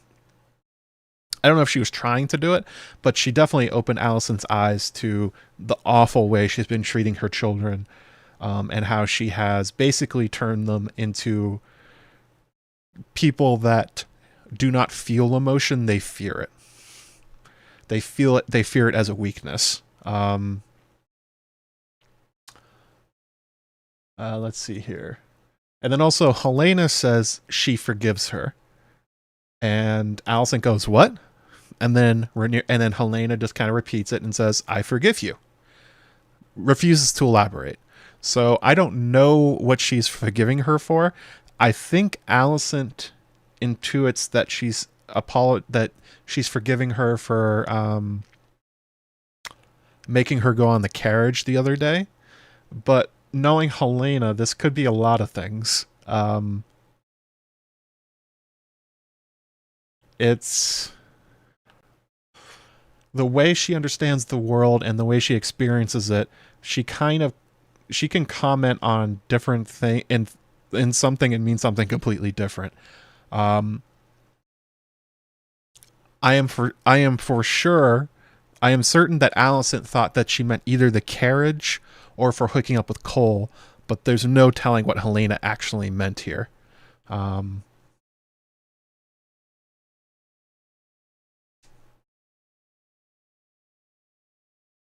I saw the conversation completely differently. Helena recognizes small folks see grief more than she does. She sees them as people. Yeah, that is kind of what I was saying.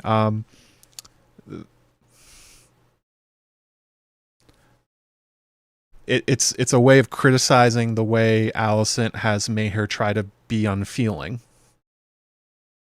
And that she's connecting with people who are feeling grief in a way that Alicent hasn't.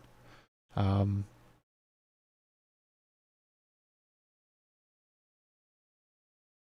also by talking about them, she's talking about herself and sort of trying to come to terms with the idea that Alicent is telling her that it's more important to use this grief for purpose,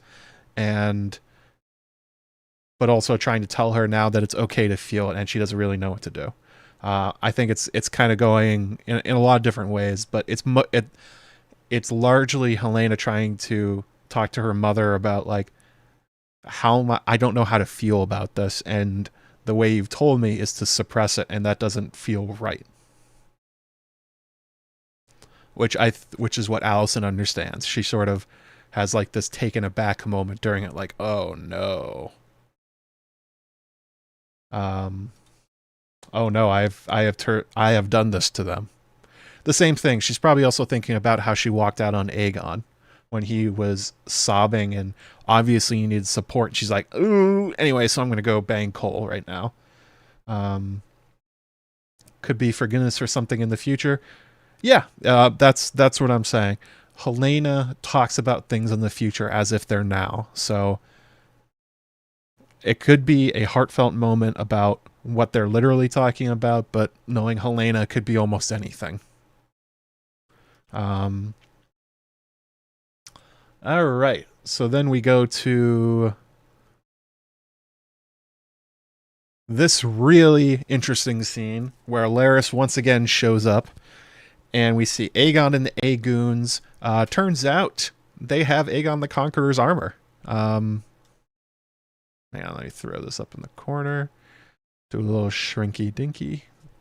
That's not a word. Turns out this is Valyrian steel. This is Aegon the Conqueror's armor that they have modified for Aegon the Second to wear.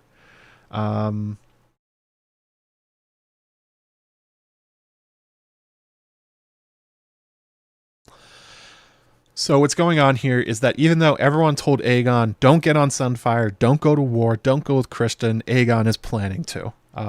He's getting suited up for battle. He's getting fit for his armor, which, note, this means he has never been fitted for this armor before.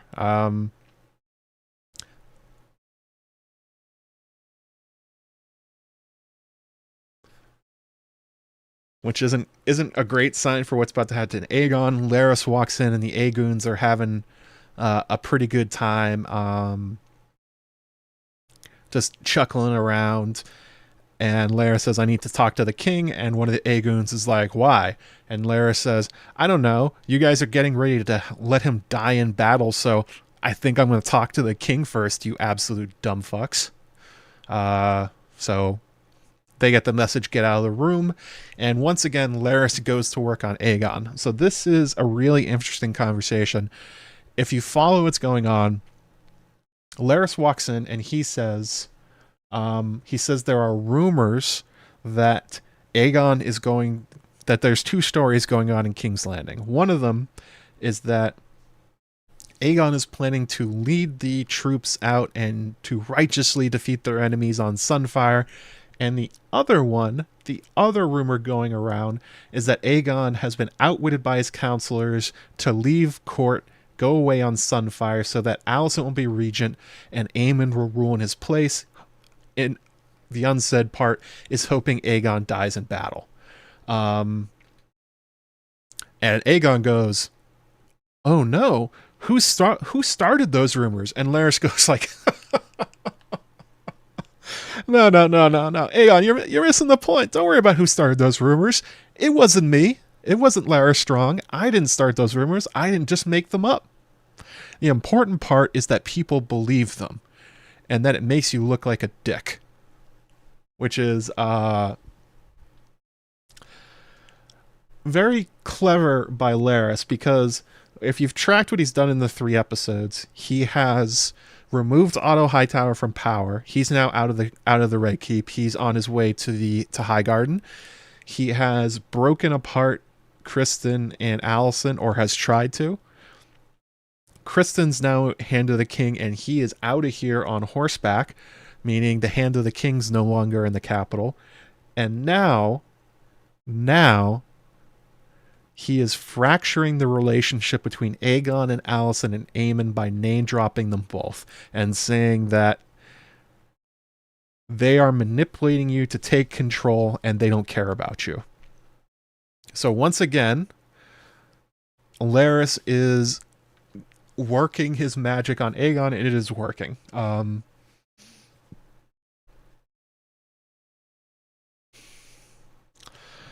Aegon instantly rethinks his strategy, says, actually, you know what? We're not going to the dragon pit. Screw that. I'm going to take off the armor. I'm not going to war. I'm staying right here. But the key part is now that Larys has made him doubt those relationships. So why is he doing this? I still don't know. A lot of people said that on my videos, like, what is he doing this for? I'm like, that's a good question. Part of it, Matthew Needham has said in interviews that he wants to make a mark on history and that he wants to have an important part in the world, I guess. That's kind of a motivation. But we saw in the last episode, he's also been destroying Aegon's reputation to the small folk, and he's also been encouraging him to be ultra-violent and vindictive so that everyone hates him. It really seems like Larys is taking apart the Greens from the inside. And the only person benefiting is himself. Why? Because at the end of this conversation, Aegon officially makes Larys Master of Whispers.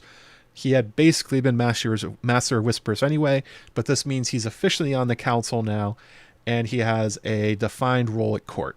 And the cost of it was Aegon's faith in his brother Aemon, which comes up quite shortly, and it also is fracturing the relationship between Alicent and Aegon, convincing him that his mother is just trying to control him by making him seem weak and pathetic. And actually, that's something that Tom Glencarney said after the episode, which was also very interesting. He said that Aegon is not thinking tactically, but he's thinking impulsively, and that these situations are making Aegon realize how much of a fraud he is. Tom Glencarney's words, not mine. If you're a Green stan and you're watching this, this is what the actor said about his character.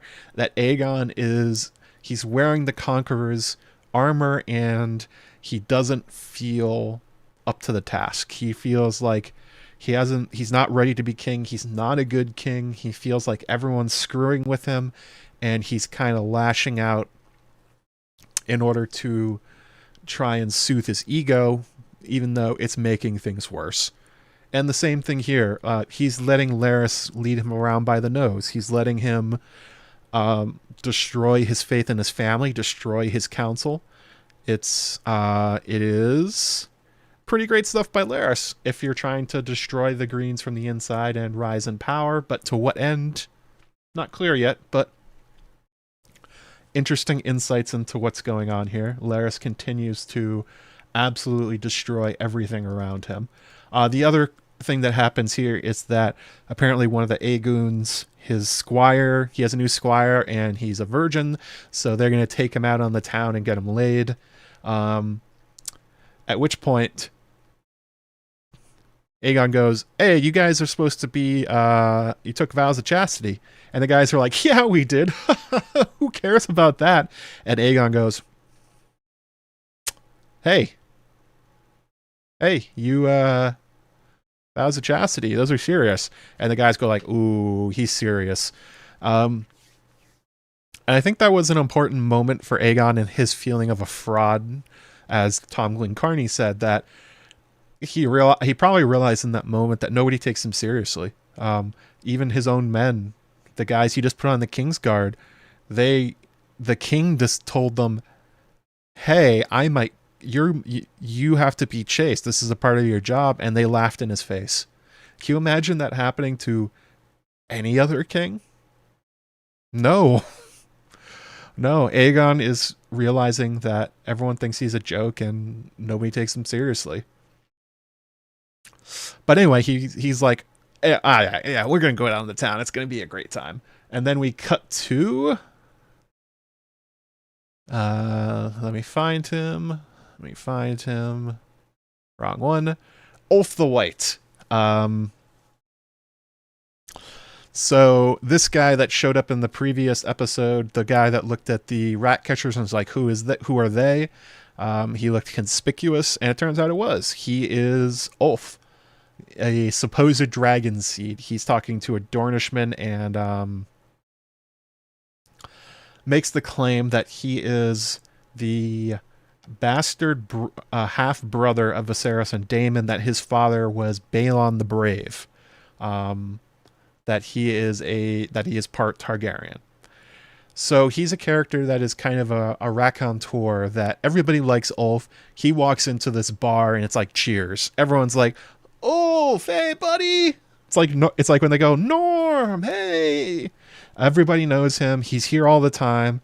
He clearly has a little scheme going with his buddies, where he tells rich people about his heritage and they buy him drinks. That seems to be the kind of thing that's going on here. Funny moment where the Dornish noble says, "But you don't look anything like Viserys or Daemon." And Ulf goes like, "Hey man, how do you know? Have you ever seen them?" So quite clearly they're used to scamming. Ulf is pulling a scam on quite a few people. It doesn't mean he's not a dragon seed and the son of Balon the Brave. That is certainly possible. Targaryens are well known for that. Aegon has his own bastards all over King's Landing too. But it's interesting seeing how kind of the underside of King's Landing in a little bit. And also, Ulf is a Rhaenyra loyalist. A little bit strange. They don't really explain why. He just comes out twice and says Rhaenyra is the rightful queen, and then he says Jacaerys is the rightful heir. Interesting stuff out of Ulf. I'm guessing they're just setting up the stuff that's coming up with the dragons, I guess. They don't really go too far into why Ulf is talking this way. Also, because it's a dangerous thing for him to do. But we also get that he's instantly a coward. He's likable. He's everybody's best friend. He's kind of a scam artist, but he's also, as soon as Aegon walks in with the Aegoons, he instantly, 100% instantly changes his tune. Is like, "All hail the king, oh my god," and then sits there like with his head in his hands like, "If anybody rats me out, I'm dead." So he plays confident, he plays likable, But at the base of it, we're being told that Ulf is kind of a dick, kind of a scammer, and not brave, and also extremely what's the right word for it? He doesn't have a lot of conviction. He will do whatever it takes to stay on the right side of whoever's in front of him, which not a good character trait. Ulf sucks. That's the message here. But he sucks in an entertaining way for now. It probably won't be entertaining later. But keep those character traits in mind. That's what they're trying to get you to talk about here. Then we get to the most uncomfortable scene. Hang on, I think I skipped it. There he is. There's our guy. Right afterwards, Aegon and the Aegoons, they're having a good time. They get the drinks with the squire. They apparently only go to this one brothel, and Aegon, for some reason, decides that this squire has to lose his virginity to Sylvie, the woman that runs the brothel, the one that Aemond has been going to and basically doing, like, being swaddled by her after Aegon did the same thing to him. Now this scene is notable for three things. Number one, the really graphic blowjob as the scene starts. That was a lot. Even for Game of Thrones, that was a lot to see dead center in the screen. Yeah, that was the hot D. That was something. Then, of course, the second part, the second interesting part of the scene is that Aegon has obviously already internalized what Larys has said about Aemond, that Aemond is a threat, that Aemond wants his throne, that Aemond wants to rule in front of him, and also, of course, Aegon remembers that Aemond seriously thought about letting him run away to rule in his stead, that he talked about how I have studied the histories, I'm the one that should be it instead of you. So Aegon sees Aemond there and instantly starts laughing at him. He starts making fun of him in front of everybody. You'll notice nobody else is laughing. They all understand that, like, oh shit, this is dangerous, that Aegon is antagonizing Aemond, and that we're watching this. Like, Aemond has Vhagar. Aemond is also a violent psychopath. This could go very poorly for all of us really fast. And you see over and over again from the language that Aegon is using that he's belittling Aemond. He's basically trying to remind him and put him in his place, that I am the king and you're just my younger brother. You're not scary, I am. You're just a weird little boy having this strange fetish thing going on with Sylvie. You're not a real man, I am. That's what Aegon is saying here. Which, of course, is the reason Larys said it. He was hoping for this. He was hoping to make the two of them hate each other. Why? Pitch your ideas in the chat or the comments. And then finally, he makes fun of Aegon. He makes fun of Aemond for being only able to be with Sylvie. She also looks terrified during this entire thing. And for unknown reasons, I would love to hear the rationale behind this. I'm not like a Puritan. I don't really care about like nudity and in it. It was just like they just have Ewan stand up, turn around, full frontal hanging the dragon dong, and walks out fully naked. Not sure why they did that.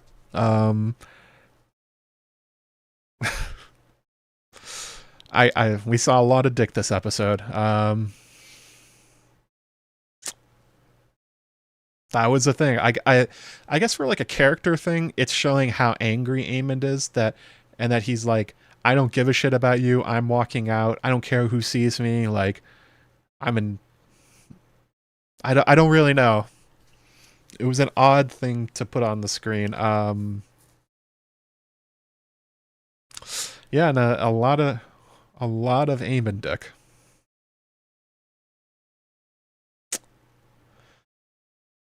Okay, sure. I guess we're gonna see. Yeah, dragon dongs. I'm sure if one person was happy about this, it was Sanrixion. Straight up calling you out. Um, I didn't hate it. I didn't love it. I was just kind of like, oh, all right, seeing Dick. All right, seeing his. Oh, that's a famous actor. All right, if you agreed to it, cool. I don't really care. Doesn't do anything either way. Thank you for clipping that. I'm sure you're gonna put that in your Twitch stream. Um,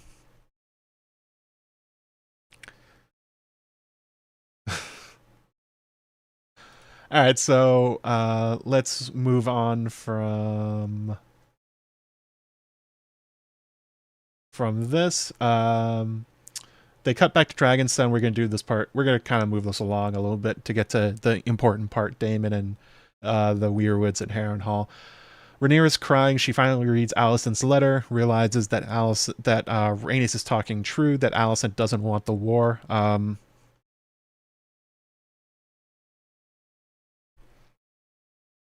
Let's see here.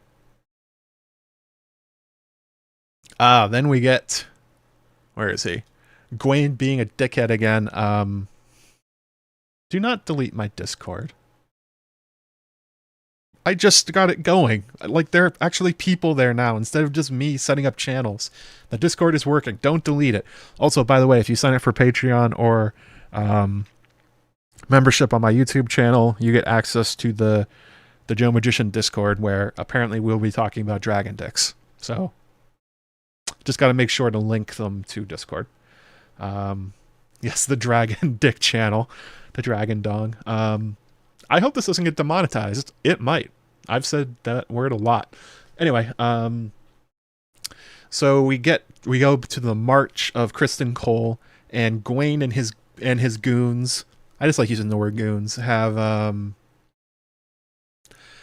decided they're going to go stay at an inn for a night. It has been like a day, and they are tired of roughing it. Kristen's like, no, go back. Like, this is stupid. You stay with the army, etc., etc. Gwaine is challenging him. And as this happens, using his supervision, Criston Cole sees a dragon in the sky and says, oh shit, we're in trouble. And they start hightailing it for the forest. Did I get a cool shot of this? There's got to be a better way to do this. I'll figure it out later. Oh, here we go. Yeah,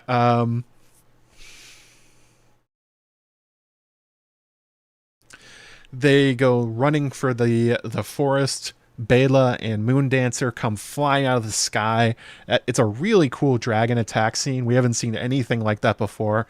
Like, Moondancer puts its wings back, and like goes 1,000,000 miles an hour at the ground, and then instantly pops up and gets like 10 feet away from Criston Cole. And then finally they reach the forest, and Bela has to pull up, and Moondancer is like looking around, but they can't find him in the trees. Yeah, it was a really good chase scene. That was a good action scene. Weirdly, nobody died. And we find out the reason for that is that later Bela says that Rhaenyra told her that if you see anybody, you can't attack them. Bela got this close to making him Crispy Cole for good, and killing Gwaine and the rest of the knights. Did not do it, but it was really cool. Definitely whoever the animators were on that, they were having a lot of fun. That was a really cool scene. And the important thing is that Gwaine has now been chastised, and he's going to do whatever Cole wants. But the problem is now they've been sighted. So Kristen's like, okay, so we're only going to travel by night, and we're going to stay in the trees. So that means they're going slower. And if they're only traveling at night, Yeah, just going slower in general. Like they're going through the forest makes them slow. Going at night makes them even slower because obviously it's dark. You can't see, so it makes moving an army really hard. Um, so now they've been sighted, and Kristen's whole plan of I have speed on my side. Not anymore, you don't, Dick. No speed on your side. You are going slow, and now everyone knows where you're going. Um, so this has really screwed up Kristen's plans. I mean, way to go, Gwaine. You messed it up. Although we find out later it didn't really matter. Loyalists to Rhaenyra have sent ravens when they're like, that looks like Kristen Cole and his army. So, um, this is gonna make Kristen hate Gwaine, but he was screwed anyway. This is the thing I was talking about earlier. Like, what did he forget? Ravens. People are gonna see him, and they already have. But it definitely looked cool with Bela. Bela and Moondancer. That was awesome.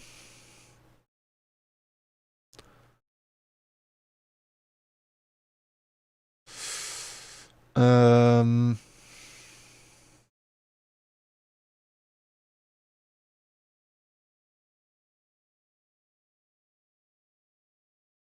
let's see here.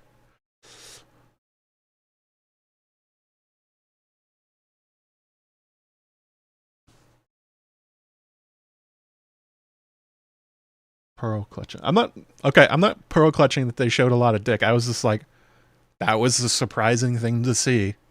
Cool. I don't care either way. I don't. I don't think less of them for putting lots of nudity and like sexual stuff in this in the show. I don't think better of them. I'm just like, all right, cool. That's a thing we're doing. Um, so then we go back to Dragonstone. Bela reports back. Kind of also a funny thing where it's like, how are you sure it was Kristen Cole? She's like, oh, I got pretty close. And it's like, why'd you get pretty close? She's like, I almost killed them. Even though you told us not to. Yeah, she was like 10 feet away. Um, at this point, we learn that they are heading towards Rosby, and Lord Staunton, the Lord of Rook's Rest, is like, oh no, my house is next. Can I go and fortify my lands? And everyone's like, yeah, go for it, Staunton. Like, make sure nobody kills you. Foreshadowing. And we get, once again, the counselors are going,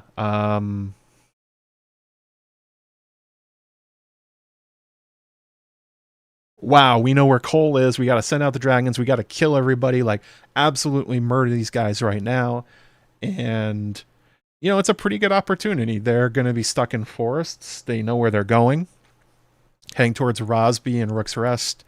It's a good opportunity to kill Kristen and a whole bunch of knights. And Rhaenyra and Rhaenys have basically the same thing. Like, it's still not a good idea. We should not kill all these guys. Especially because it could be a trap or could go wrong. Like, there's no good things about attacking them now, especially since they know we know where they are. So, anyway, Rhaenyra is basically the same thing as Rainey said earlier. A lot of indecision in her. Jace is getting increasingly annoyed. All of her counselors. They also want to have her. I forgot to say this earlier. They were like, maybe you should like run away, and we'll do the war for you. And Rhaenyra calls them traitors. So good job on that one.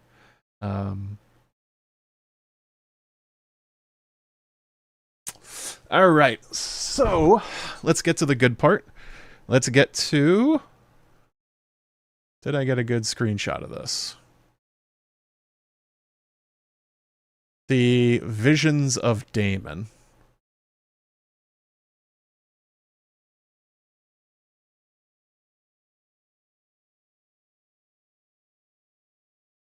All right, screw it. We're just gonna put this on screen. Oh, wait, hang on. This one, Millie Alcock. Millie Alcock, she is back. So Damon is supposedly asleep in his bed, or trying to fall asleep in his new bed in Harrenhal. He has put 2 swords across the door in order to stop anybody from coming. Super chat from Kim Sandberg, 65 SEK. Monday again, going to work, sad, but hot tea when I get back. Blackwoods rule. Yes, they do. Thank you so much for the super chat. Appreciate it. How's Blackwood represent? And this is where things start to get a real weird, and we start veering into the supernatural. And this is when I got really, really excited about what Ryan Condal is doing with this series. So as Damon is sitting in his room, all of a sudden something... Oh, did I miss a scene? What did I miss? Tell me the scene that I missed, and I'll go back to it.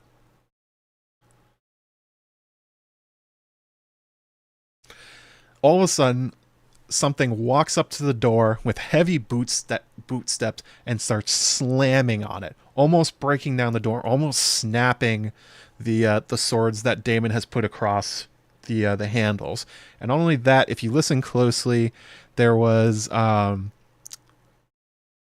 growling in the background, and it's a horror piece. It's like a monster is on the other side trying to get into Damon.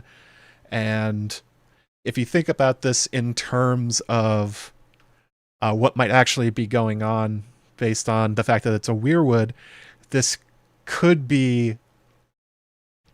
So if you consider the door Damon's mental defenses, something breaks it down and gets in there and starts messing with his mind. So Damon picks up Dark Sister, takes the swords off the door, and walks out ready to fight. Nothing there. There's nothing. There's just the hallway with melted rock and weirwood roots all over the place. So he walks down the hallway and he starts hearing singing. He sees a door with a light on, and oh, Derry, I'm sorry, I skipped over that last part, but yeah, Rhaenyra says, I will consider it, but she refuses once again to fully attack. Anyway,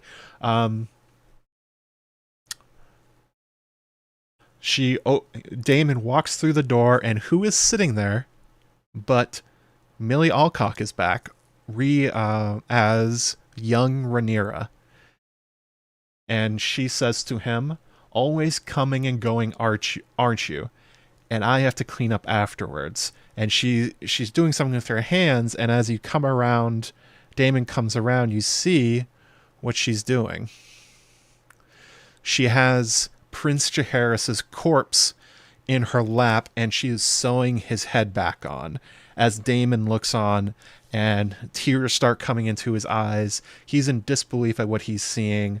A nightmare come to life. Wow, Damon feels guilt. That's a new one. I didn't know he could do that.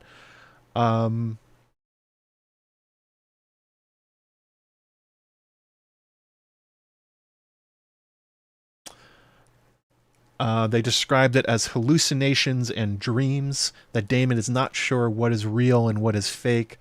And Ryan Condal's comment on this was, he is deliberate. They are doing this to bring Damon into conflict with the supernatural world he can't deny. And the reason that this is supernatural is that all of a sudden Damon wakes up, and who does he see? Nope, not them. Where is she? Alice Rivers. Damon has somehow fully clothed, sleptwalked or hallucinated his way outside of the castle. He is standing in front of the massive weirwood tree, confused, doesn't know what's going on. He turns around, and Our Lady Alice is standing right there.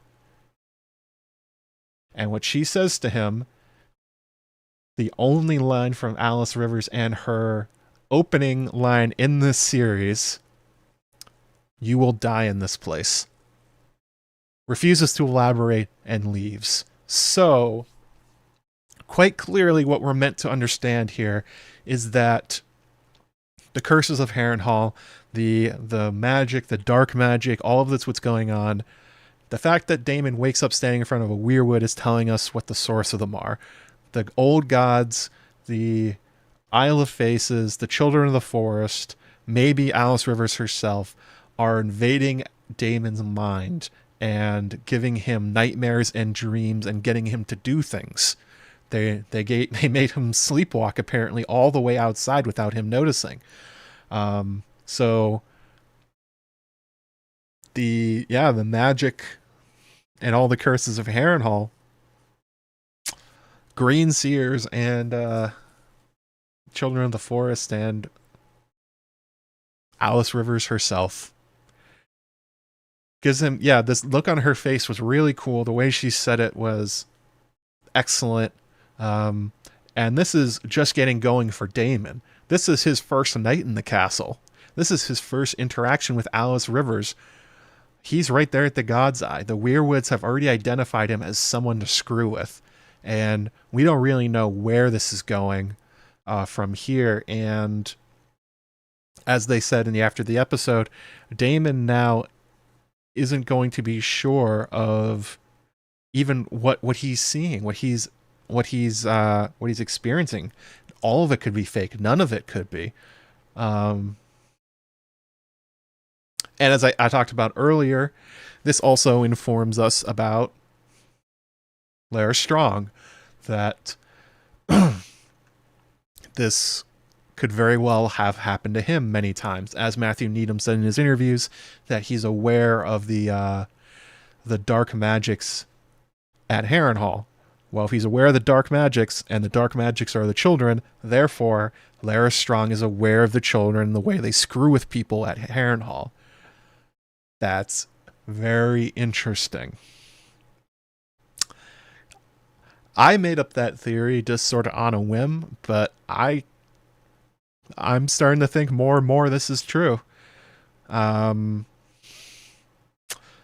could be that only people with kind of a magical bent to them, once they get to Harrenhal, really start getting their minds screwed with. But Daemon, they went right after him. They're making him feel guilty.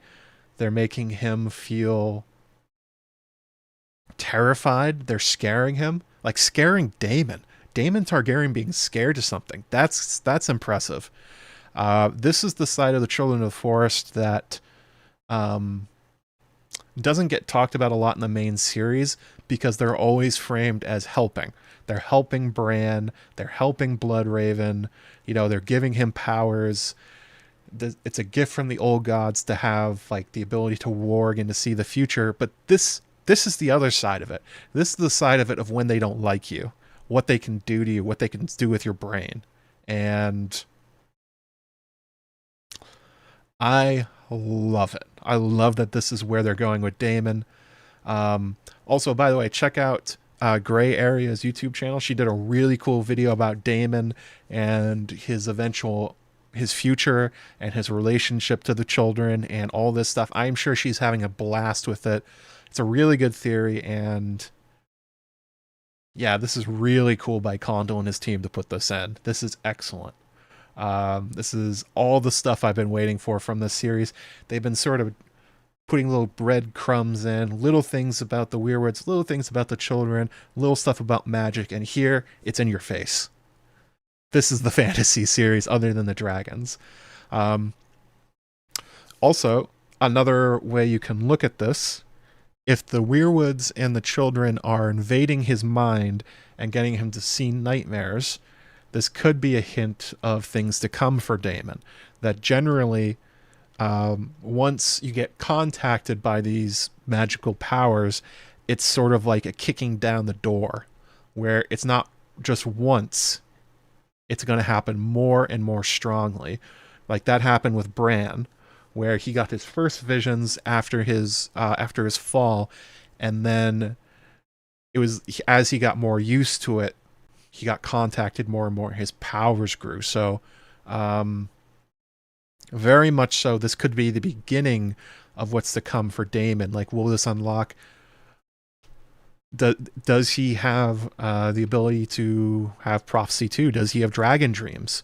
And especially, I think one thing that's really cool about this in a non sort of fantasy way is that Daemon was scoffed at the idea that of Viserys's Viserys's dream and Aegon's dream when he heard them, that he's like, whatever, doesn't mean anything. But then he also spent a lot of his time in Pentos researching Valyria and the Targaryens. And this could be something that really starts pushing him towards taking that more seriously.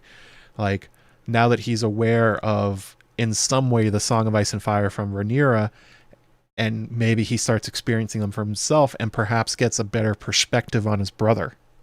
And who knows what visions we're going to get. Who else could show up? I mean, they just pulled Millie Alcock out of nowhere. There could be more cameos from dead characters. Like, could Viserys show up? Vaemond. Like, how many people... Like, could the crab feeder come back? How many people will the children torture Daemon with? That would be fun to see. So this was the highlight of the episode for me. There's some other stuff that happens next, but this was it. So the next thing we see is that Mysaria and Rhaenyra are talking on Dragonstone, and Rhaenyra says, "I want to talk to Alicent Hightower," and Mysaria to mean like, kill her? Do you want me to kill her? Because that'd be pretty easy. I could just kill Alicent for you. And Rhaenyra says, "No, I want to talk to her. Like a letter? I could get her a letter. No, like face to face." And Mysaria's like, "Ooh, tough to pull off, Rhaenyra. Not the easiest thing to do, but I got an idea. I know where she goes, where you can go talk to her." So basically the idea is Sister Act Rhaenyra. She dresses up as a septa. One of her Kingsguard dresses up as a monk or a septon or a brother or something like that. They get on a boat. They sneak into King's Landing. Apparently, the security around King's Landing is a joke. Queen Rhaenyra just snuck in with a Kingsguard. Hang on a second. Let me get some water.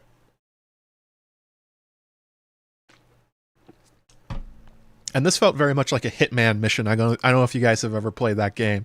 I was absolutely feeling Hitman vibes while I was doing this. I was like, this would be a good mission. Dress up as a monk to like follow a target into the Sept. But anyway, Rhaenyra and the Kingsguard pull it off. She gets her way into the Sept and sits down next to Alicent, and they have a frank conversation about like, hey, everyone around us wants us to kill everybody. Like, everyone wants us to go to war. I read your letter. I obviously didn't order the death of Jaehaerys. I know you didn't order the death of Luke. These were accidents. We can avoid this. We can... Oh, yes. Sorry. Egg also hires her. She's been hired as Master of Whispers. So 2 Master of Whispers in this episode. And Alicent considers it, but more or less says, it's too late, Rhaenyra. You waited too long. I have lost power at court. She's not saying this directly, but this is more or less what she's saying. In the after the episode, they confirm it. Alicent says, we can't. Aegon's off the leash. Aemon's out of control. The Kristen's marching. You know, the dragons are out of the dragon pit at this point. Like, there was a time we could have figured this out, but that time has passed.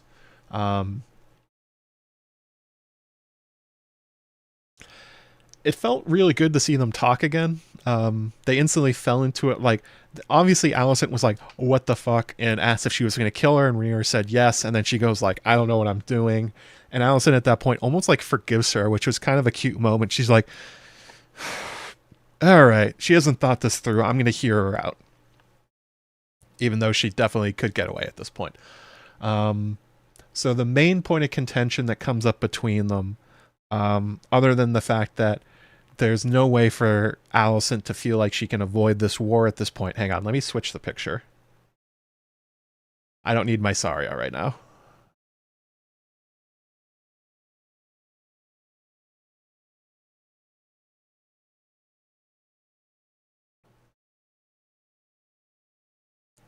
Yes, there we go. Emma Darcy in the Septa stuff. So it comes up, Rhaenyra starts venting, like, you said I would be a good queen, and then you said my father just, like, up and changed his mind. And Alicent's like, he did. And she's like, yeah, bullshit. Like, that didn't happen. Otto made it up. You guys just wanted to seize the throne. And Alicent fires back and says, I'm no liar. Like, I heard what I heard. That on his deathbed, he changed his mind and wanted Aegon to rule the realm. Rhaenyra she knows her friend. She knows that Alicent is many things, but she's not a liar. And so she asks her to just say, like, oh, okay, let's say I believe you more or less. What did he say? Like, how did he phrase this to you? I want to know my father's last words. And Alicent says that he said the name Aegon, the prince that was promised to unite the realm. And all of a sudden, it clicks in Rhaenyra's mind. She's like, oh my god. On his deathbed, he was talking about that stupid thing, that story he told me when I was younger. He was talking about the Song of Ice and Fire. And Alicent's like, I don't know what that is. But Rhaenyra's brain starts going, and it's like, this has been a crazy misunderstanding. He didn't mean Aegon. He was talking about me. Like, he's talking about this prophecy thing. And Alicent, you can sort of see it on her face. She's like, oh no. Oh no. I made a horrible mistake. I didn't understand this.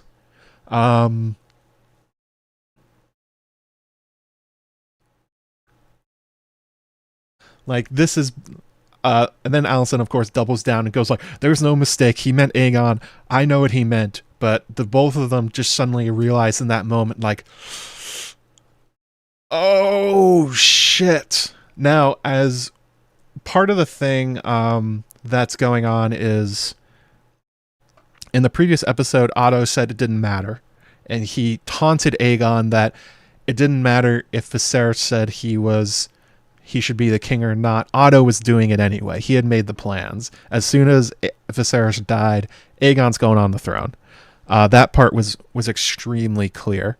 And Alicent, in the same sense of that, like, her and Cole feeling guilty about Jaehaerys' death, this was kind of out of her hands, but she really gave Otto the justification to get everyone in the council on board really fast and start moving forward, specifically to get her on board while she still had political power. So it's unlikely that, let's say, Alicent completely understands Viserys and knows, oh, he's talking about this prophecy, he's talking about Rhaenyra, it's the Song of Ice and Fire, I get it. Even if that had happened, this war would still likely be happening. But it's the recognition in the two of them that, like, oh my god, what a colossal screw up. Like, it didn't have to be as bad. Maybe Aegon would have failed earlier on without as much support, particularly without Alicent's support. At that point, she had Criston Cole wrapped around her little finger, so whatever she said, Cole was going to do. And he was a big part of making sure all this happened.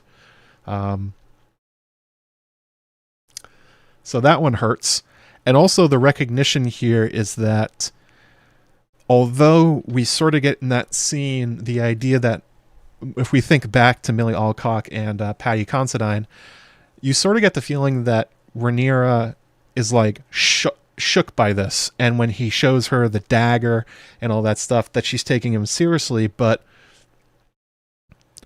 it's kind of clear here that Rhaenyra's like, she calls it an old story, not a prophecy. The language tells you that she doesn't really think Aegon, doesn't really believe in it, or she hasn't taken it seriously ever since then, that it has not been on her mind.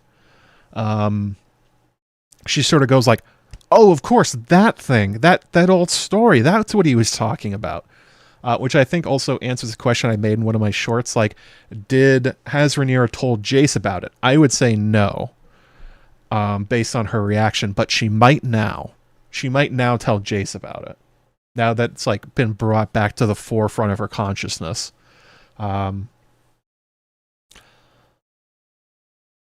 But yeah, this is kind of a heartbreaking realization for the two of them that Viserys's words about Rhaenyra inadvertently caused Alicent to help start this war, and now it's completely out of their hands. And this is kind of the putting the bow on the initial stuff, talking about Brackens and Blackwoods and the stuff that Rhaenys said earlier in the episode. At a certain point, it doesn't matter. Like, everyone's going to war. The Brackens and the Blackwoods have started killing each other. Kristen's marching. Like, this is happening. It's just tragic that whoopsie-daisy, everyone... I know people hate this line, but Robert's rebellion was built on a lie. The Dance of the Dragons was built on a lie, and only these two know it.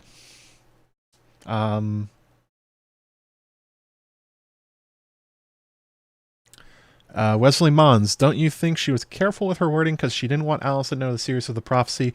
No, I think she was trying to like fish a little bit to see if Alicent knew what she was talking about, and then Alicent gave it a look like, what are you talking about? What could this possibly mean? I think Rhaenyra is more excited in a way to almost finally understand, like, how could this have possibly happened? Like, how could my father have disinherited me? How could he have done this to me on his deathbed? And she's like, and that's been kind of something that's been eating away at her. And in the same way it does for Aegon, where he doesn't feel the approval of Viserys, even though he kind of neglected both of his kids, is important to both of them.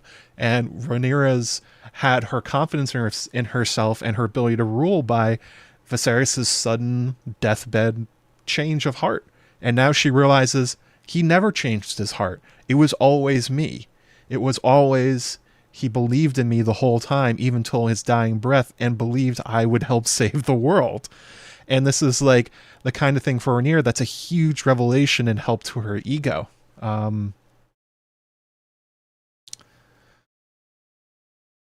And ultimately, it doesn't matter for the start of the war, but it does matter for Rhaenyra personally. And that's going to be the part of this that ends up sort of ringing throughout the rest of the Dance of the Dragons. Rhaenyra's going to... there was a lot of indecision in her these last few episodes. I'm guessing a lot of that's going to be gone now. They ended quite poorly, and there's a look on Rhaenyra's face that I had trouble tracking when I watched it. Emma Darcy clarified after the episode that basically Rhaenyra has decided to become the queen. That she realizes there's no going back, this war is happening, and if she wants to survive, she has to win. And it's this conversation with Alicent, the revelation that Viserys always believed in her, that he never changed his mind, that there's no going back, has kind of solidified her purpose, that she's going to go for it from here on out.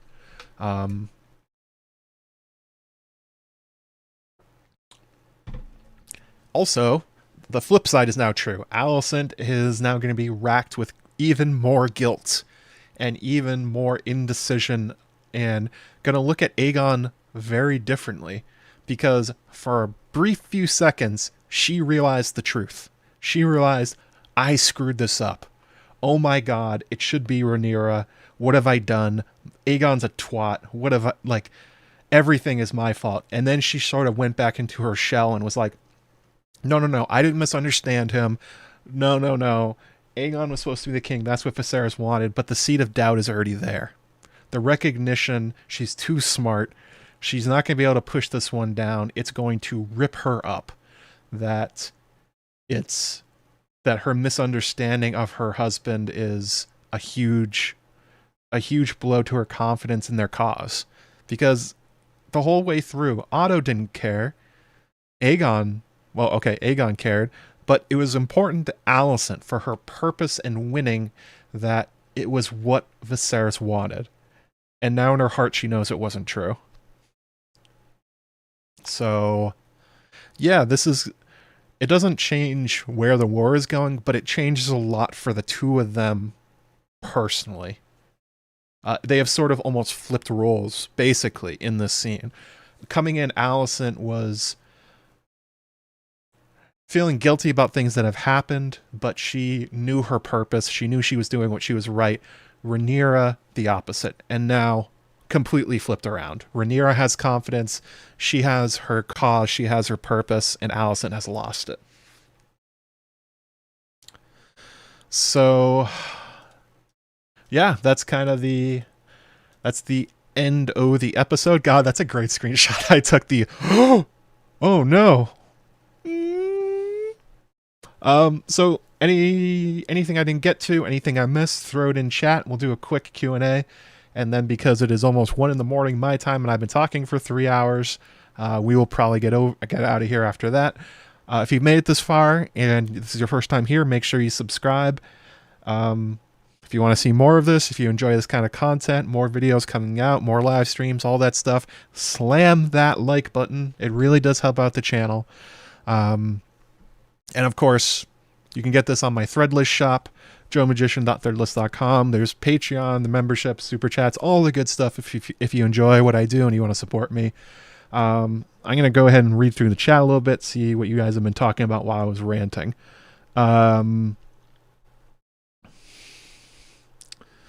Allie is past the point of no return. Her grandchild was killed, however, accidentally, and must be avenged. In a way. Yeah, I guess that's kind of true. But there's a lot more doubt in her. And she's already been feeling so much guilt. It's not gonna end. Let's see here. Diggity Dan, did you see the continuity error when Aegon tells his friends that they are sworn to chastity? What's the continuity error? They're Kingsguard. Or do you mean that he ignored it when they went out to the brothel? Because I'm not sure that's a continuity error. More that Aegon is easily plied with impulse and drink, as we know quite well. If you expand more in the continuity error, I'll have a better opinion about what you're saying. Let's see here.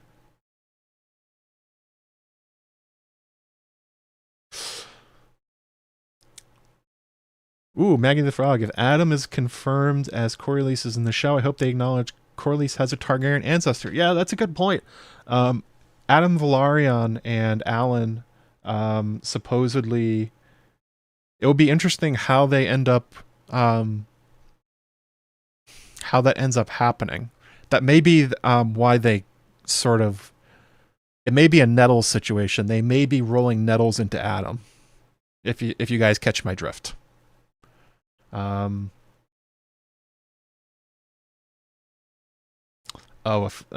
has a cup in his hand and then disappears. Oh, yeah, that kind of stuff happens. Like the Starbucks cup and the water bottles that are all over the place.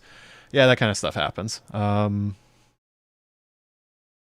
New Zealand. Oof. On the other side of the world. It always surprises me where everyone is from for these streams. Actually, let's just for funsies, if you guys can type in the chat the country you're from, that'd be kind of cool to see. 236 people here. Throw them in there. I'm guessing most will be the US, but you never know.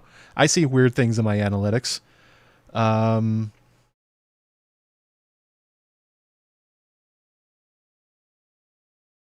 see here. Gawain Hightower immediately shitting his pants at the sight of Moondancer. Yep, he sure did. He is definitely a Knight of Summer.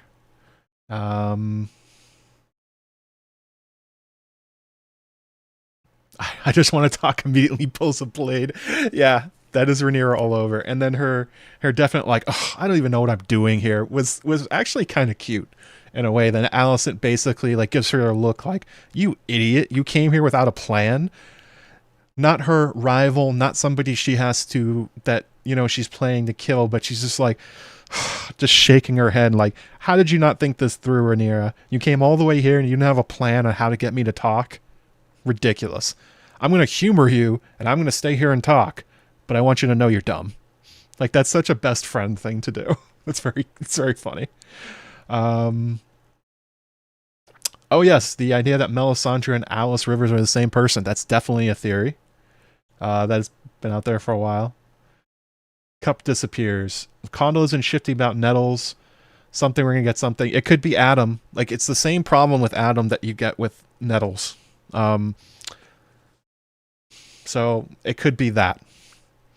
And then maybe they'll just like maybe have Alice and Damon pick up that other part of Nettles' character. Like, that would make sense. Denmark, Florida, Canada, DC. Can you ask a spoiler question? Sure, go ahead. I'm just going to warn everybody before I answer. The U.S., New York City, boo. I'm just kidding. U.S., New Mexico, Texas, Denmark, Australia, Mexico, Sydney. Wow, Ecuador. That's a cool one. Well, welcome from all over the world to me freaking out about a TV show late at night. Well, late at night for me. Some of you, it's the middle of the day, I suppose. And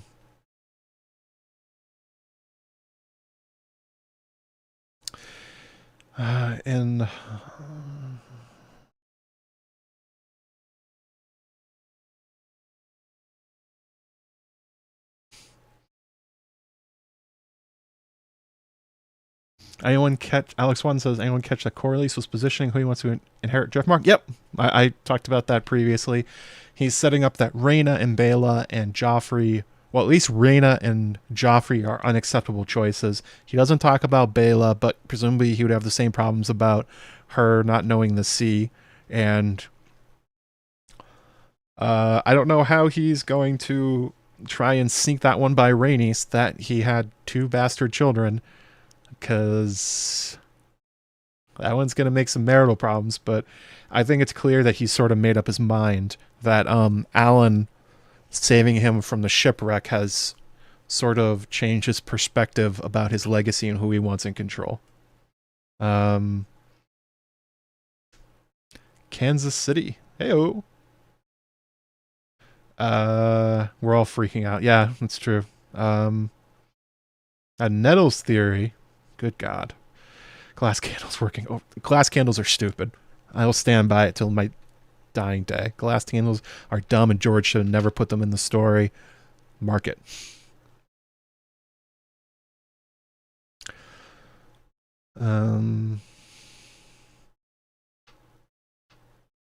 Yeah, I agree, Maggie the Frog, that Sea Smoke suddenly becoming lonely, maybe that they'll show Laenor dying or has died or something like that, so they don't break the continuity of the fact that he's still alive and Sea Smoke is going to grab another rider or something. So maybe they just heard that criticism from last season and they're going to try and work around it.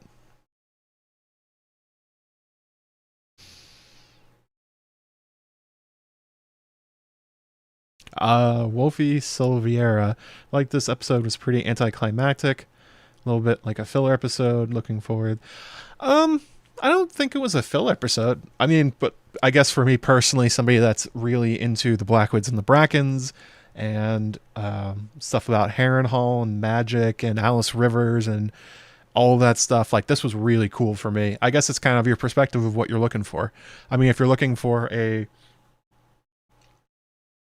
blood and cheese every episode, yeah, it wasn't that, but I thought there was a lot of good stuff here and a lot of good signs about where they're taking this story. They're really going hard into the magic, which, by the way, funny story, I have a bunch of people that watch my channel that haven't read Fire and Blood. I'm just going to throw this out there. There is no magic in the Dance of the Dragons and Fire and Blood. Like basically zero. Alice Rivers being hinted at as a woods witch is basically as far as it goes. And there's some other stuff with a certain character going to the Isle of Faces to like make a bargain, and that's kind of it. It's all dragons and dragon fights, and then people killing each other, and that's it. So this is a really cool direction to take that story. They're injecting a lot of George's low fantasy elements in a big way, and also using them differently. Like I talked about this a lot with the Harrenhal and Damon stuff. That's a very different look at the children interacting with a main character. Like consider that dream versus what they did to Bran, and like how they lured him north and the visions they gave him. Like they were being nice to Bran. They are not being nice to Damon. So, it is written by a maester, E.J. Crow. This is something I've made a point to a lot of people that have been like, no Laris Greenseer, there's no Greenseers, there's no blah, blah, blah during this time frame. Like, just because they didn't write it doesn't mean it wasn't there, but it's really cool to see it being put on screen and seeing those parts of the world fleshed out. And in a much more thoughtful way than Dan and Dave did, to say the least. Yes, that's right, Alex. When Damon had a Jaime level Weirwood dream, Jaime didn't have that in Game of Thrones. That scene never happened, which is a really cool one. So yeah, this is what it looks like when the children are not a fan of you and they're trying to do things with your brain. Really interesting stuff.